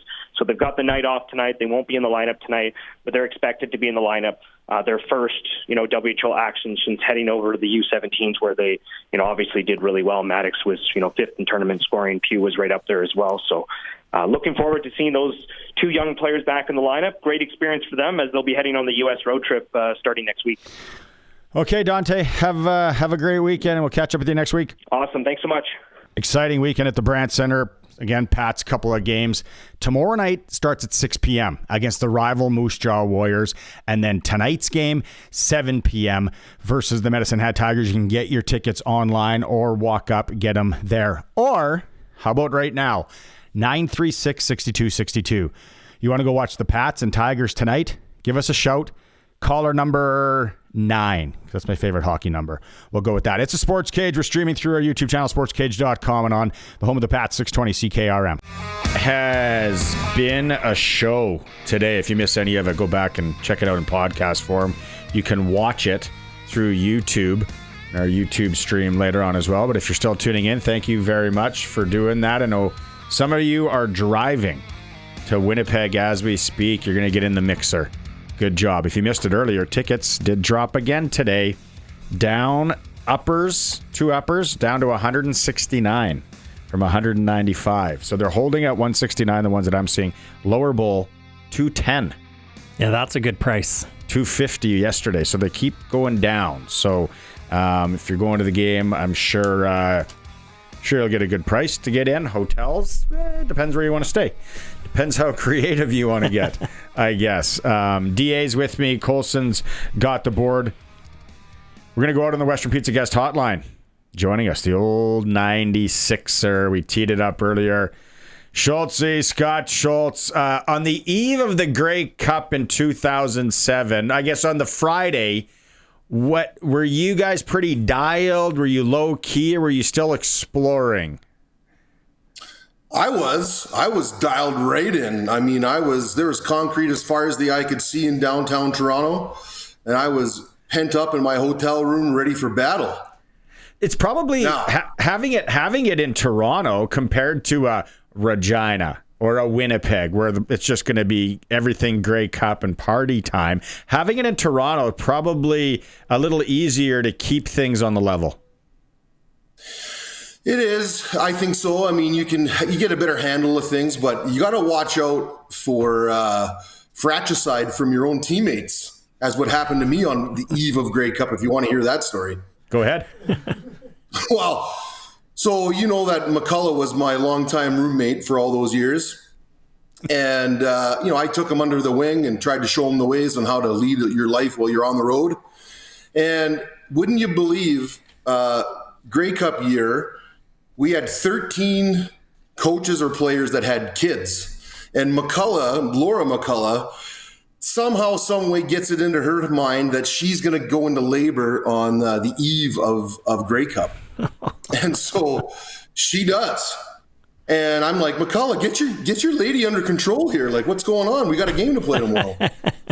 And, so there's panic. There's all things going on. I can remember even Paul Hill got into the fray and suggested that he would fly Mike home on his private jet and could get him back in time. But what we opted for was to put the telephone on the table between the two beds, and then just have me talk to Laura and walk her through pregnancy, because I had already gone through that. I had already gone through that a couple months earlier in August when my daughter Anna was born. Okay, give us the tips. What are your tips? Well, listen, number one is you got to get a cigar and a beer and wait in the hall. And then that's it. So Laura, suffice to say, Laura wasn't too excited with my quick wit and talking points all the way through that. But we made it through, and we got to the game. Wow. Mike was on earlier this week. He didn't talk about that memory, but he talked about getting food poisoning that week. Yeah. And it's rough for those skinny guys, right? Like, cause he's all bone and skin, and a guy like that gets sick, he doesn't have a lot to get rid of. Jeez, that's funny. So, switch to the game. As a defensive lineman, going up against a mobile quarterback, would that amp up your focus, in that you're not just sitting there and licking your lips thinking we're just going to get this guy on his spot, but more, okay, we got to be tactical here. We're going to try and keep him in the pocket. Are you going to try and force him out to run? The guy's got an injury. Like, what would be going through your mind game plan wise here, coming up against a mobile quarterback with maybe an injury? Well, it would be pin your ears back, and you got to provide, from a defensive line perspective, and especially from the interior, you've got to move the pocket. You got to collapse the pocket, get him off the spot, get him moving. And if he's got any kind of an injury, they're talking about this hamstring. And man, I've had a lot of experience with hamstring injury over the years, and it's one of those things that is always nagging. It's always there. It never really fully goes away. So I would be testing that and licking my chops, and like I said, you get the carnivore eyes pointing. Well, you kind of cut out there right at the end. You cut out when you said carnivore eyes. Oh, I said you got to get the carnivore eyes, headed downfield, pin your ears back, and get after the quarterback and see where that takes you. It worries me that these two teams, especially these defenses, are so good. And, this is going to be, I think we're getting down to a field goal again, which maybe it's vindication for us finally. But I don't see a lot in this game where I know some people now, and it's maybe just the green in their hearts, are thinking Riders blowout. I can't see that, Schultz. You? No, I don't see that at all. I see this as a knockdown, slobber knocker fight, and it's going to be whose offense can get that 20 plus points, because on defense the goal is always to keep them under that threshold and give the ball back to the offense as many times as you can. And you got two great defenses that are going to be doing that. And so it's really you would hope that the defenses kind of negate each other, and then it's going to come down to who can make a big play, who can get a conversion when we need it. I don't know why. Maybe it's just the weirdness in me, and I feel that we could see maybe Mark Mueller's whatever the trick play that he's been holding close to his chest vest region. Oh, he's a card player, that one. He holds him close to the chest. He's not talking about it. But these are the games where that kind of stuff, you don't want to rely on it, but you got to have something. You got to have that plan B, C, D, E, F, all the way down to Z, because you pull out all the stops because it's the Grey Cup. As you know, there's only been 4 in our history. That coveted 5th place it needs to come home. So weather-wise, obviously looking decent for the time of year. Still going to be chilly. Like you said, with defenses this good, does that play to their advantage in that you're forcing these teams to work really hard? I'm not expecting this to be an explosive big play game. All it takes is a drop, a little fumble of the exchange on a handoff. I think it's going to be a really low-scoring game, and who can sustain drives?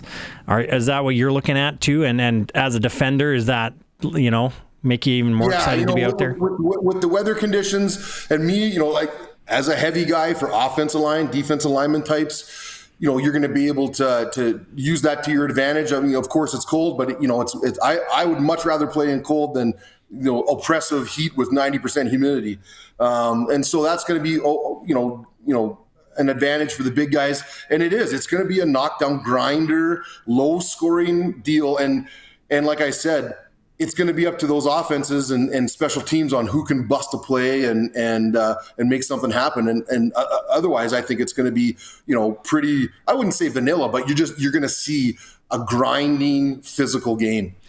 Is there too much being made? And we hear a lot of it when Super Bowl comes around, how the game is different. The pre-ceremony and everything, there's more to it there. The halftime shows longer. Do they make too much about that, Schultz, as a player? Yeah, they do it. What you're talking about is the pomp and circumstance. Don't get caught lost in the moment. That can happen if you're mentally weak. But most of these guys, you've been slugging it out for 18 weeks. The culmination through the playoffs to this point.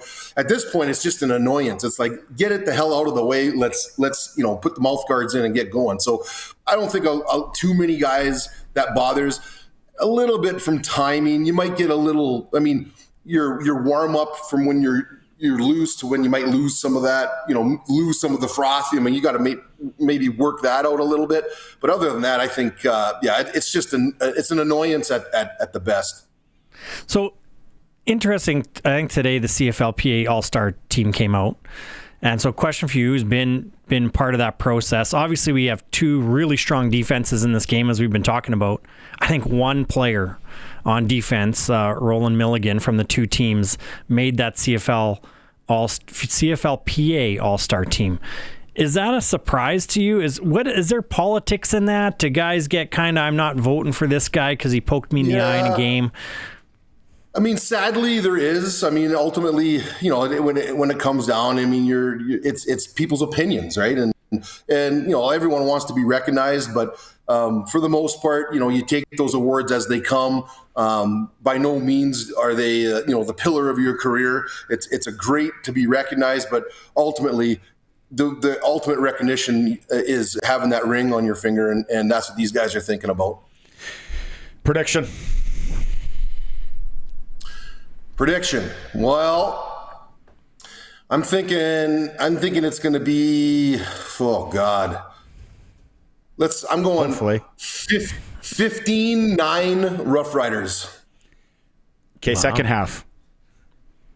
Second half, I'm going to say 59. I was like, is it going to be minus 40 with a 30K win? I think I sold a 15-9 Grey Cup ticket for my son's hockey. So somebody would get lucky with the...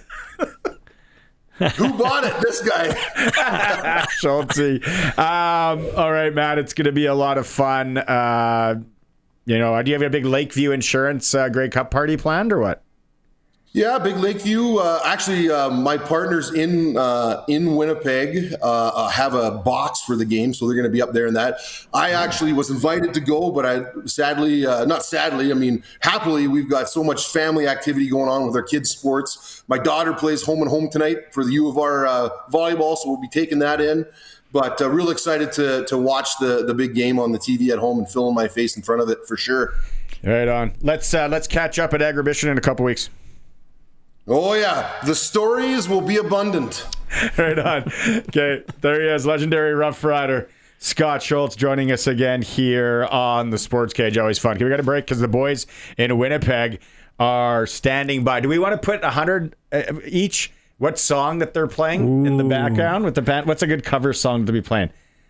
Well, Sweet Caroline. You think they're pulling that out this early? It all depends on the What, if it's the end of the set? I know. Okay, I liked your Stevie Nicks call if it's still that same woman-led Edge of 17. All right, we'll find out when we get back. It's a SportsCage. DA's with me. It's for Nelson Holmes on this Friday. We get ready for the Grey Cup. Colson's over there punching buttons, getting things on the air. Now, most popular cover band songs, you were right with Sweet Caroline is in there in the classic. Don't Stop Believing is one. Mr. Brightside, Living on a Prayer. Sweet Child of Mine. Brown Eyed Girl. Brown Eyed Girl. Come On Eileen's not on there? No, Come On Eileen. Wow. Let's go out. Western Pizza Guest Hotline back to RiderVille. And the guy, see what's playing in the background. No fun at all. Oh, you just got us in between songs, Barney. Yeah, you just said. Yeah, they're taking. Sorry, we're talking with the people. Yeah, actually, I was talking with the Rider Pep Band. They just did a version out in the hallway there. Yeah, so it was awesome. Of what song? I'm Still Standing. The same song they always do. I'm Still Standing. No, it's a new one. Oh, they don't have I'm Still Standing. There's no way they have a new song. That'd be the first new song in like 30 years. No, they were. It was good.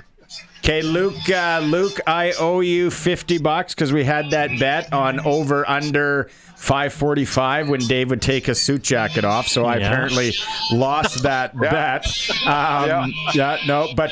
And then Daren and I have one. We figure that you're on number 5. Over under. Actually, hold on.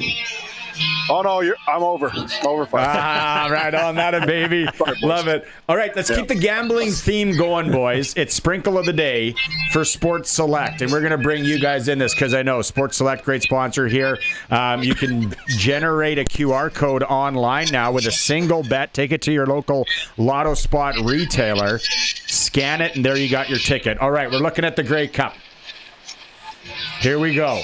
Now, I love the fact, as you guys both know, when it comes to Sports Select and you play the pro line, if you think it's going to be a 3-point game, you take Tommy Ty. 370. There it pays. When you guys look at this board here, you got the point spread, minus 3.5 Riders, and then the over-under at 48.5. Dave, first to you. Where do you go? Honestly, I'm thinking it's going to be a defensive battle on Sunday, but I could see it going over. And then the 3.5, I think, is bang on, but I'd actually take the Riders to cover that. Okay, Mr. Mullender.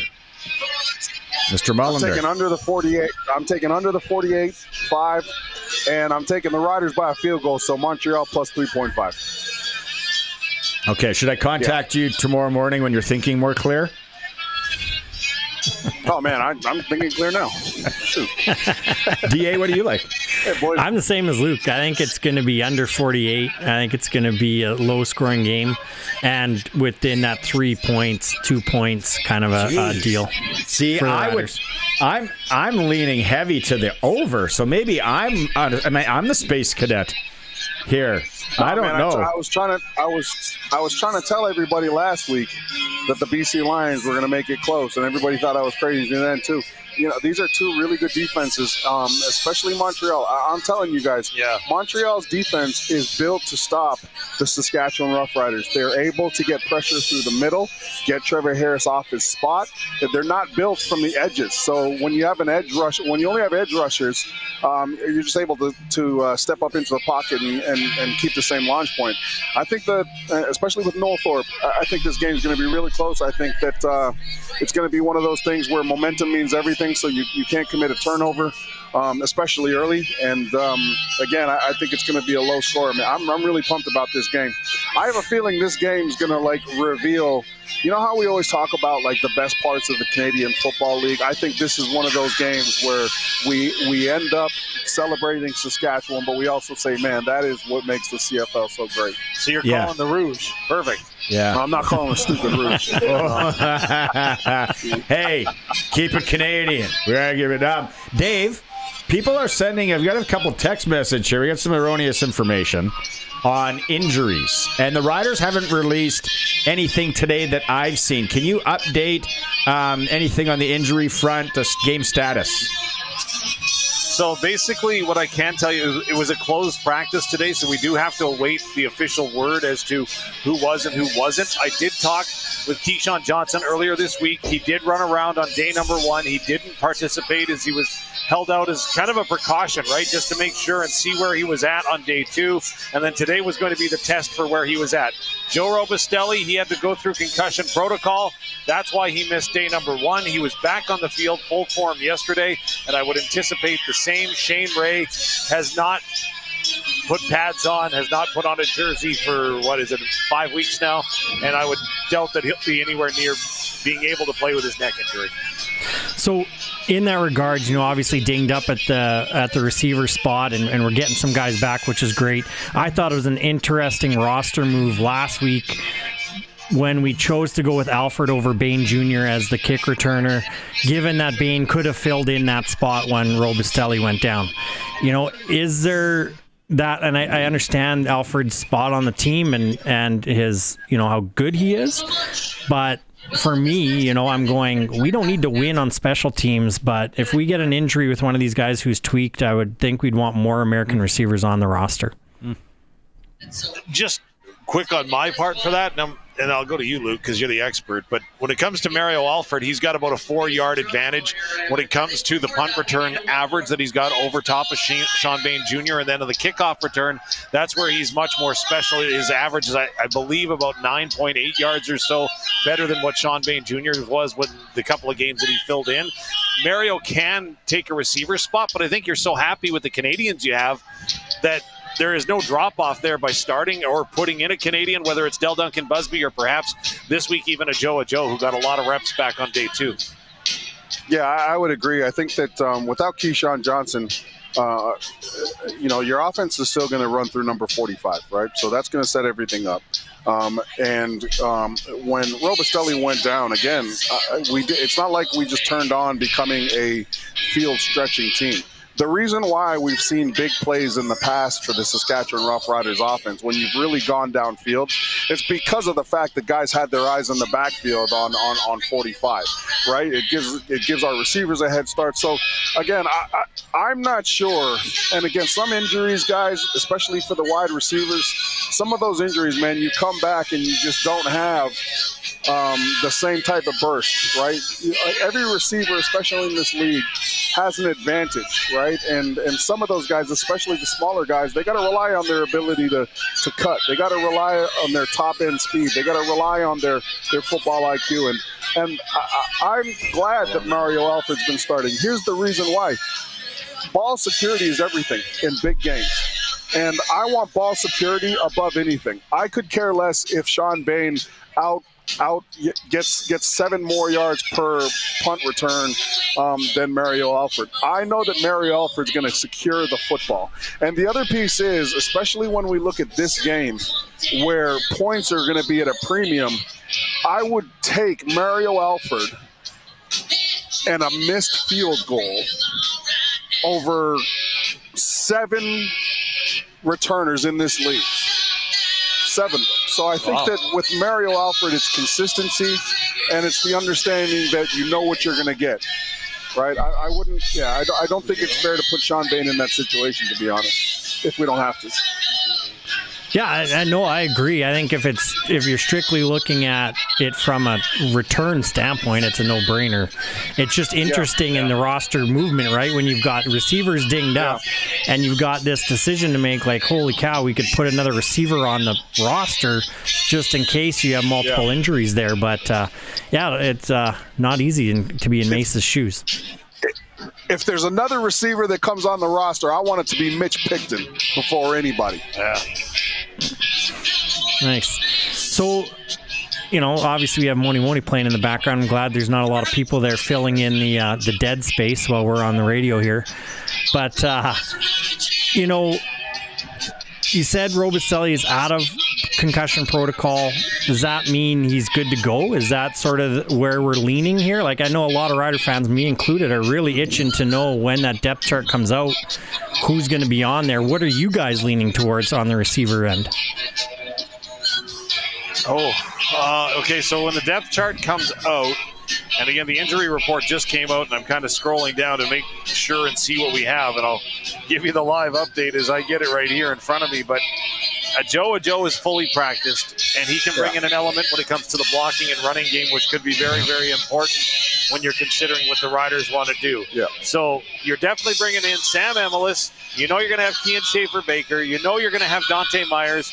You know you're likely going to go ahead with Joe Robistelli. And then Joe and Del Busby. Is he out of concussion protocol? Yeah, he's done. He cleared that, so that's good news. Well, if he cleared concussion protocol, you go with Robistelli, and then you just back it up with your Canadian wide receiver corps. And Keyshawn Johnson has just been officially ruled out. Okay. So, yeah, I would have been shocked if Keyshawn played. Yeah. So that's probably that's what I would guess that you're looking at right now. Yeah, no, and that's great news, I think, for Rider fans. I think, to your point, we have a strong stable of guys there. It just always gets worrisome when you got multiple guys coming into the playoffs on that injured reserve list. Yeah. I would question, though, too, and again, it's good that Joe Robistelli's out there, but I don't look at him as a game breaker in terms of speed. I think, again, I have tons of respect for this Montreal Alouettes secondary. I think every one of those guys has a tremendous ability to make plays on the ball, but more importantly, they can cover in man, and they're quick, man. They are a quick group. And I think that when you look at our receiving core, I don't think that it's going to be about the 50-50 balls this game. If it becomes that, that's great. But again, you got to understand this secondary for the Montreal Alouettes, they're a bunch of gamers. Joe Robistelli has also been ruled out. Yeah. It's just been confirmed he did not practice either. So Robistelli out, so Emilus out. No, Emilus in. Emilus in. Yeah. Joe in. It's Johnson that's out. Yeah. And Robistelli, all right. yeah. There we go. We're up to date. Is that clear boys. as mud or what? No, it is. It is. Okay, good job, Moni. News. Oh, Moni's got to be followed by another classic hit coming up. You guys go have fun. Appreciate it. Take it all in, and we'll catch up next week. Moni. Hey, nice guy. Get paid, go shopping. And you bet we will. Go Riders, man. Let's go. Go Riders. Have fun, gentlemen. All right. Davey and Luke live from RiderVille. Some deadly cover band in the back, just letting it fly with all the classics. I love it. Yeah, so no Keyshawn and no Joe Robistelli. Yeah, so does that mean Bain's on the roster? It's going to be interesting to see that. I'm I think a bigger fan of Robistelli than Luke was saying, but Bain can also stretch the field. I don't think it's going to come down to and he hasn't played much 50-50 balls, but I think you need someone to stretch the field. I love our Canadian guys, but we don't have they play man. Burners. If they play man, you want to stretch it out. Right. You want guys to do that. So there we go. Update. Western Pizza Guest Hotline. That'll be the last hit from those guys when we come back, though. You never know where this is going to go. NHL Insider, we're probably going to talk some football. If you missed it on Wednesday, his Grey Cup stories are absolutely classic. We're coming back with Eric Francis here on the Sports Cage. All right, if you didn't hear our conversation with Luke and Dave, Keyshawn Johnson ruled out and Joe Robistelli ruled out for the game on Sunday. Interesting. Western Hockey League tonight in town. Pats host the Medicine Hat Tigers, 6:30 here on 620 CKRM if you want to go watch it with your eyeball, 7 p.m. puck drop. National Hockey League tonight, the only Canadian team. Vancouver is in Carolina. Some SJ, Warman's in Weyburn. Nipawin plays host to Melfort. Humboldt's in Flin Flon. And Estevan is in Kindersley. Saskatchewan Female U18 League. The Stars are in Notre Dame, 7:30.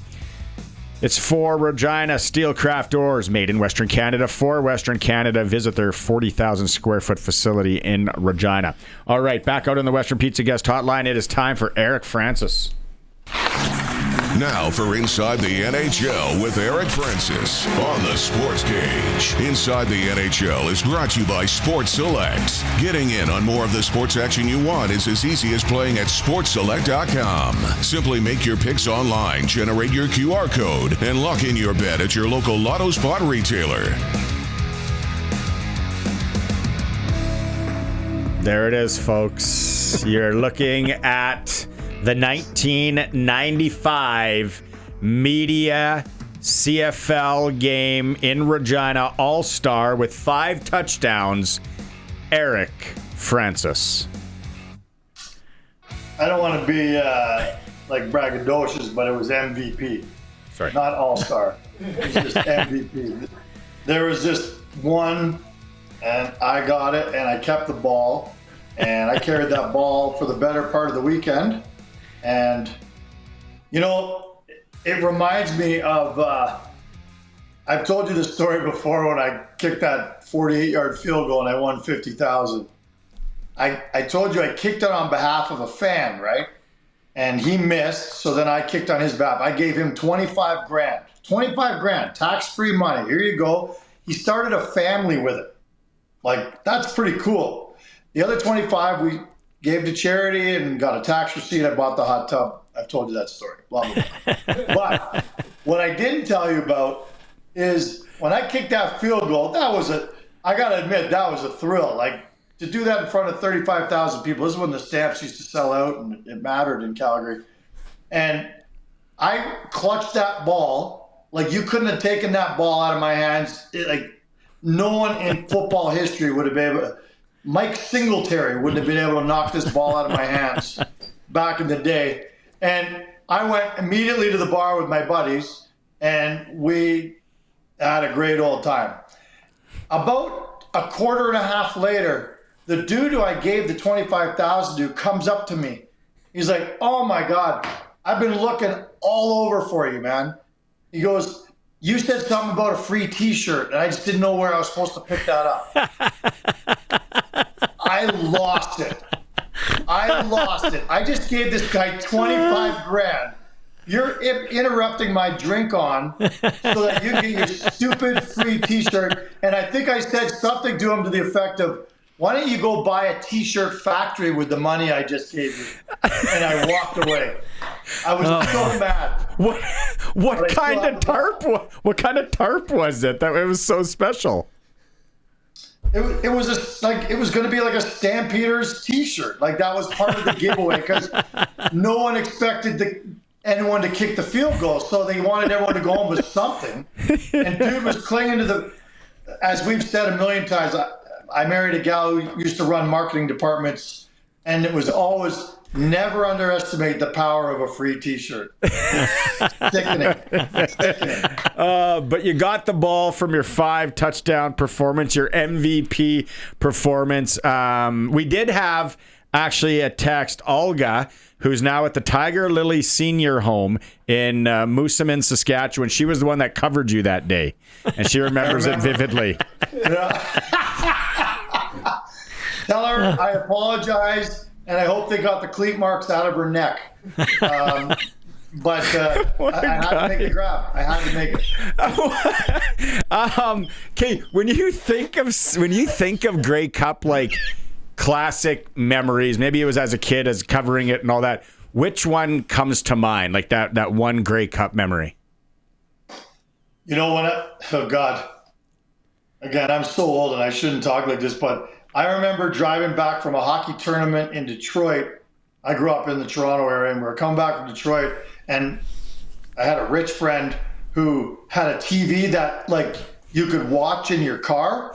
You know what I mean? It was about the size of our phones nowadays, but it was like a big deal, and it would go in and out. Like we'd go 2 or 3 minutes with nothing, then we'd get a glimpse. Anyway, I feel like that was the year John Candy and those boys won it with the Argos. And I watched that in a little vehicle, and I'll just never forget. That's it. Like, it was such an important sporting event back then. And I'm not saying it isn't now. It still is. I still think it captures the imagination of our nation. But that's one of my earliest ones. And, you know, I covered one in Hamilton where it snowed the whole game. Yeah. Who played the halftime show? Who was your favorite halftime show? Having a rum? Shania Twain. Oh. Shania Twain in Ottawa. Because we hadn't seen her. Remember, she disappeared for like 10 or 15 years. Switzerland. She shows up. Yeah, she went to Switzerland. She got a divorce. She lost her voice. She came back. All through it all, she's still hot. She comes out in a sled, and it's snowing like crazy in Ottawa, which they weren't expecting. It was fantastic. Yeah, that's the other one. The other one that was my favorite is the time when some Canadian band, I don't even know who they are, they showed up. We always used to joke that, you know, the halftime show at the Super Bowl is like this $50 billion production. And in Calgary, they grab a milk crate, and some old Canadian band stands on their individual milk crates, and that's the halftime show. It's not quite as elaborate, but God damn it, it's ours. I love it. I remember that's one of my memories, Grey Cup memories, is Rocket Ishmael running the kick in the freezing cold, and that guy almost hitting him with a beer can. He throws it. Yes. Here it is right here if you're watching the stream. Like this guy was really good. This is so right. It's coming. It's coming. It's coming. And right about now, here it comes. Oof. Just missed him. Oh, we're crazy up here. Yeah, John Candy, Bruce McNall. Man, that guy was a shyster. I love it. Okay, so I got to ask a couple of hockey questions before I let you go. I'm not sure. Talk Grey Cup. Why are they doing that? I love Stockholm, man. I think that's the nicest city I've ever been to. But why are they playing hockey in Sweden and Stockholm today? This whole European series or whatever it's called. I'm with you. Like I don't think anybody here could possibly care less about it. It's just they shoehorn it in the middle of the season. No one knows why. I actually cover the league for a living. I couldn't even tell you who's playing in this game. Is it today, tomorrow? I have no idea. Is it in the middle of the night? Is it morning? Penguins. Who cares? Predators beat the Penguins 2-1. Oh, it's already happened. Oh my God. See, like, come on, guys. Like you were too busy looking for that ball today to watch hockey. Oh my God! Thank God I found it. Yeah, thank God I found it. And by the way, if you see Eunice again or whatever her name was from the old age home, Olga, tell her they going to zone defense was a terrible idea. They needed to double up on me because I was feeling it that day. I was going to say no one could cover you. What else are they going to do? But yeah, I guess double, triple team. Yeah, and at the end it just didn't. And right up until the concussion, I was feeling like on top of the world. I probably could have got more if. And it's not your fault they wore skirts and dresses. You never like what? I brought sweatpants, runners, gloves. Be prepared. Yeah, exactly. I'm just playing the hand they dealt me. But yeah, the outdoor game, it's not even an outdoor game. The game in Stockholm, I love that they're going over there, and but I think they should do that at the beginning of the year, like they do. They still do that, I know, but do it then. It's actually a unique way to kick off the season. People are actually interested because you get to see a game at an odd time of the day. It's usually the early game of the year. I'm okay with all that, but doing it in the middle of the season, like, how do you think Pittsburgh and Nashville feel about it? Like, I'm with you, Barney. Like, that's a great town, but come on, that's not what you want to do in the middle of the season. Okay, and we get back to hockey next week, and we'll talk a lot. But before I let you go, if you're going to place a bet, you're going to place a Sports Select wager, Montreal, Saskatchewan. Montreal -3, or Saskatchewan's -3.5 point favorite. The over/under's 48.5. Weather's supposed to be good in Winnipeg. Like this is based on a guy who doesn't watch a whole lot of CFL anymore, and I apologize for that. But Montreal has always, they have this long history of just coming out of nowhere and winning the goddamn Grey Cup all the time. I think I covered 3 or 4, one of those Anthony Calvillo days. They just win it all the time.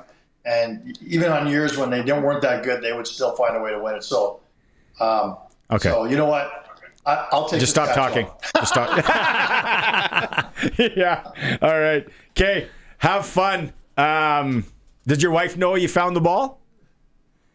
Yeah, because I asked everyone in the house like 3 times, have you seen my ball? Have you seen my ball? And they're all just like, God, you're so pathetic. I thought you grew up past that moment. But no. She went, let me guess, you're talking to Barney. Yeah. And then she said, really? You're talking about your stupid kick again? I said, no, it's not the kick, it's the catch. She goes, what's the catch? I go, oh, you're in for a dandy later. I'm going to tell you the story. And the Blockbuster card is still over your right shoulder. Look at that. Yeah, there it is. So good. Okay. Next week, buddy. Discount. We'll talk hockey next week. I couldn't add much to the Grey Cup coverage. Sorry about that. See you later. I'll tell Augie you said hi. NHL insider Eric Francis is for Sports Select. Every bet's 100% legal. Chance of winning cash in hand. When you're ready to bet on the original. Must be 18 plus to play. You can make your picks online now and just scan that QR code at the Lotto Spot retailer. I know you do that on Sundays. Oh, yeah. Yeah, just the of course, old... got to get those picks in. It just makes them more exciting. I know. Okay, so we are going to be joined, Dave Thomas and Tavon Campbell, a piece after the break. That's it for you. Thanks for coming in again. Thank you, Barney. Thanks for having me. Colson, great job today. Yeah, when we get back, it's Dave Thomas and Tavon Campbell here on the Sports Cage. Tavon Campbell. Grey Cup week is on. Is it what you anticipated it would be from that send-off in Regina to landing in Winnipeg and now getting set for practice? Yeah. I mean, yeah, just busy week. You know, meetings, practice, media. You're always just got to do something. You're always on the move. So, yeah, I think it's kind of what you expect. Can it be overwhelming, I guess is the question, because there's been a microphone in front of your face more than there's been a football in your hand this week. I think it can be if you let it, but I think you just got to stay focused on the goal at hand. You can't let this, all the media and all the distractions get to you. You just got to stay focused on what you're trying to achieve.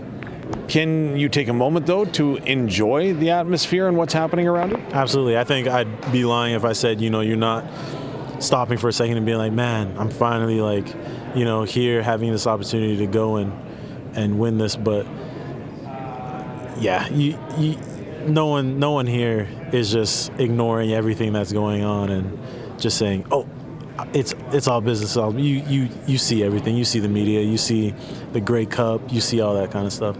We saw Jamarcus Hardrick walking around the facility taking pictures of all of his teammates, just soaking up the moments. I don't know if that's just a Jamarcus thing, if he's a scrapbooker, or is he just really enjoying this opportunity? I think he's one of those vets that, have been to so many Grey Cups and won so many Grey Cups that he enjoys seeing us enjoy the moments. And he was even walking around the locker room like, all right, now we're here, welcome, but we still got a job to do. So that job is the Montreal Alouettes coming up on the weekend. First, let's talk about what you're going to encounter in a facility that is a road facility, no matter how you want to draw it up. However, there could be a pretty big influx of green and white. What's it going to mean running out onto that field for the 112th Grey Cup? I think there might be a little hostility, of course. We're in Winnipeg. But I think our fans do travel well, so it'll be great. It'll be great to run out there, hear the cheers, hear the boos, hear the roars of the crowd. Doesn't matter what it is. Go out there and compete for 60 minutes. Competing against a team that had your number the last time that they played for you, putting up a ton of yardage against a secondary that was pretty beat up. You're back together again, if you will. It's kind of like the band being back together. What's advantage does that pose for you? I think it's kind of a clean slate. I think all the stuff that happened in the past, regardless of we played them and beat them or they played us and beat us, that kind of stuff is washed. This is a new season, so to speak. It's really a new team. The Alouettes are a new team. We're a new team, and you don't know what to expect out there. It could be a dogfight for 60 minutes. When you're preparing for an offense, obviously you would look at the quarterback. How much of that is a focal point for you in the secondary? Again, every quarterback in this league can throw. Maybe they do it in a different style, though. No, absolutely. I mean, quarterback's the main guy on offense. So that is definitely something that, changes your game and how you play the game. So the quarterback does mean a lot when it comes to the pass game. So how much does it influence your preparation then, knowing that they might have a bit of a wounded quarterback heading into this football game? I think it's mostly about the receivers too, but it definitely changes what you're looking for on the field. If you're expecting a pocket passer, then you expect you know what routes to expect out of that pocket passing situation, and if you're expecting him to, be healthy for the game and scramble and get out the pocket, then you got to be ready for, plaster drills and stuff like that. So what does this team then need to do between now and Sunday afternoon to make sure that they're ready? I think we just need to be us, focus on being us, focus on not changing for them, but, being who we know we are and who we are meant to be.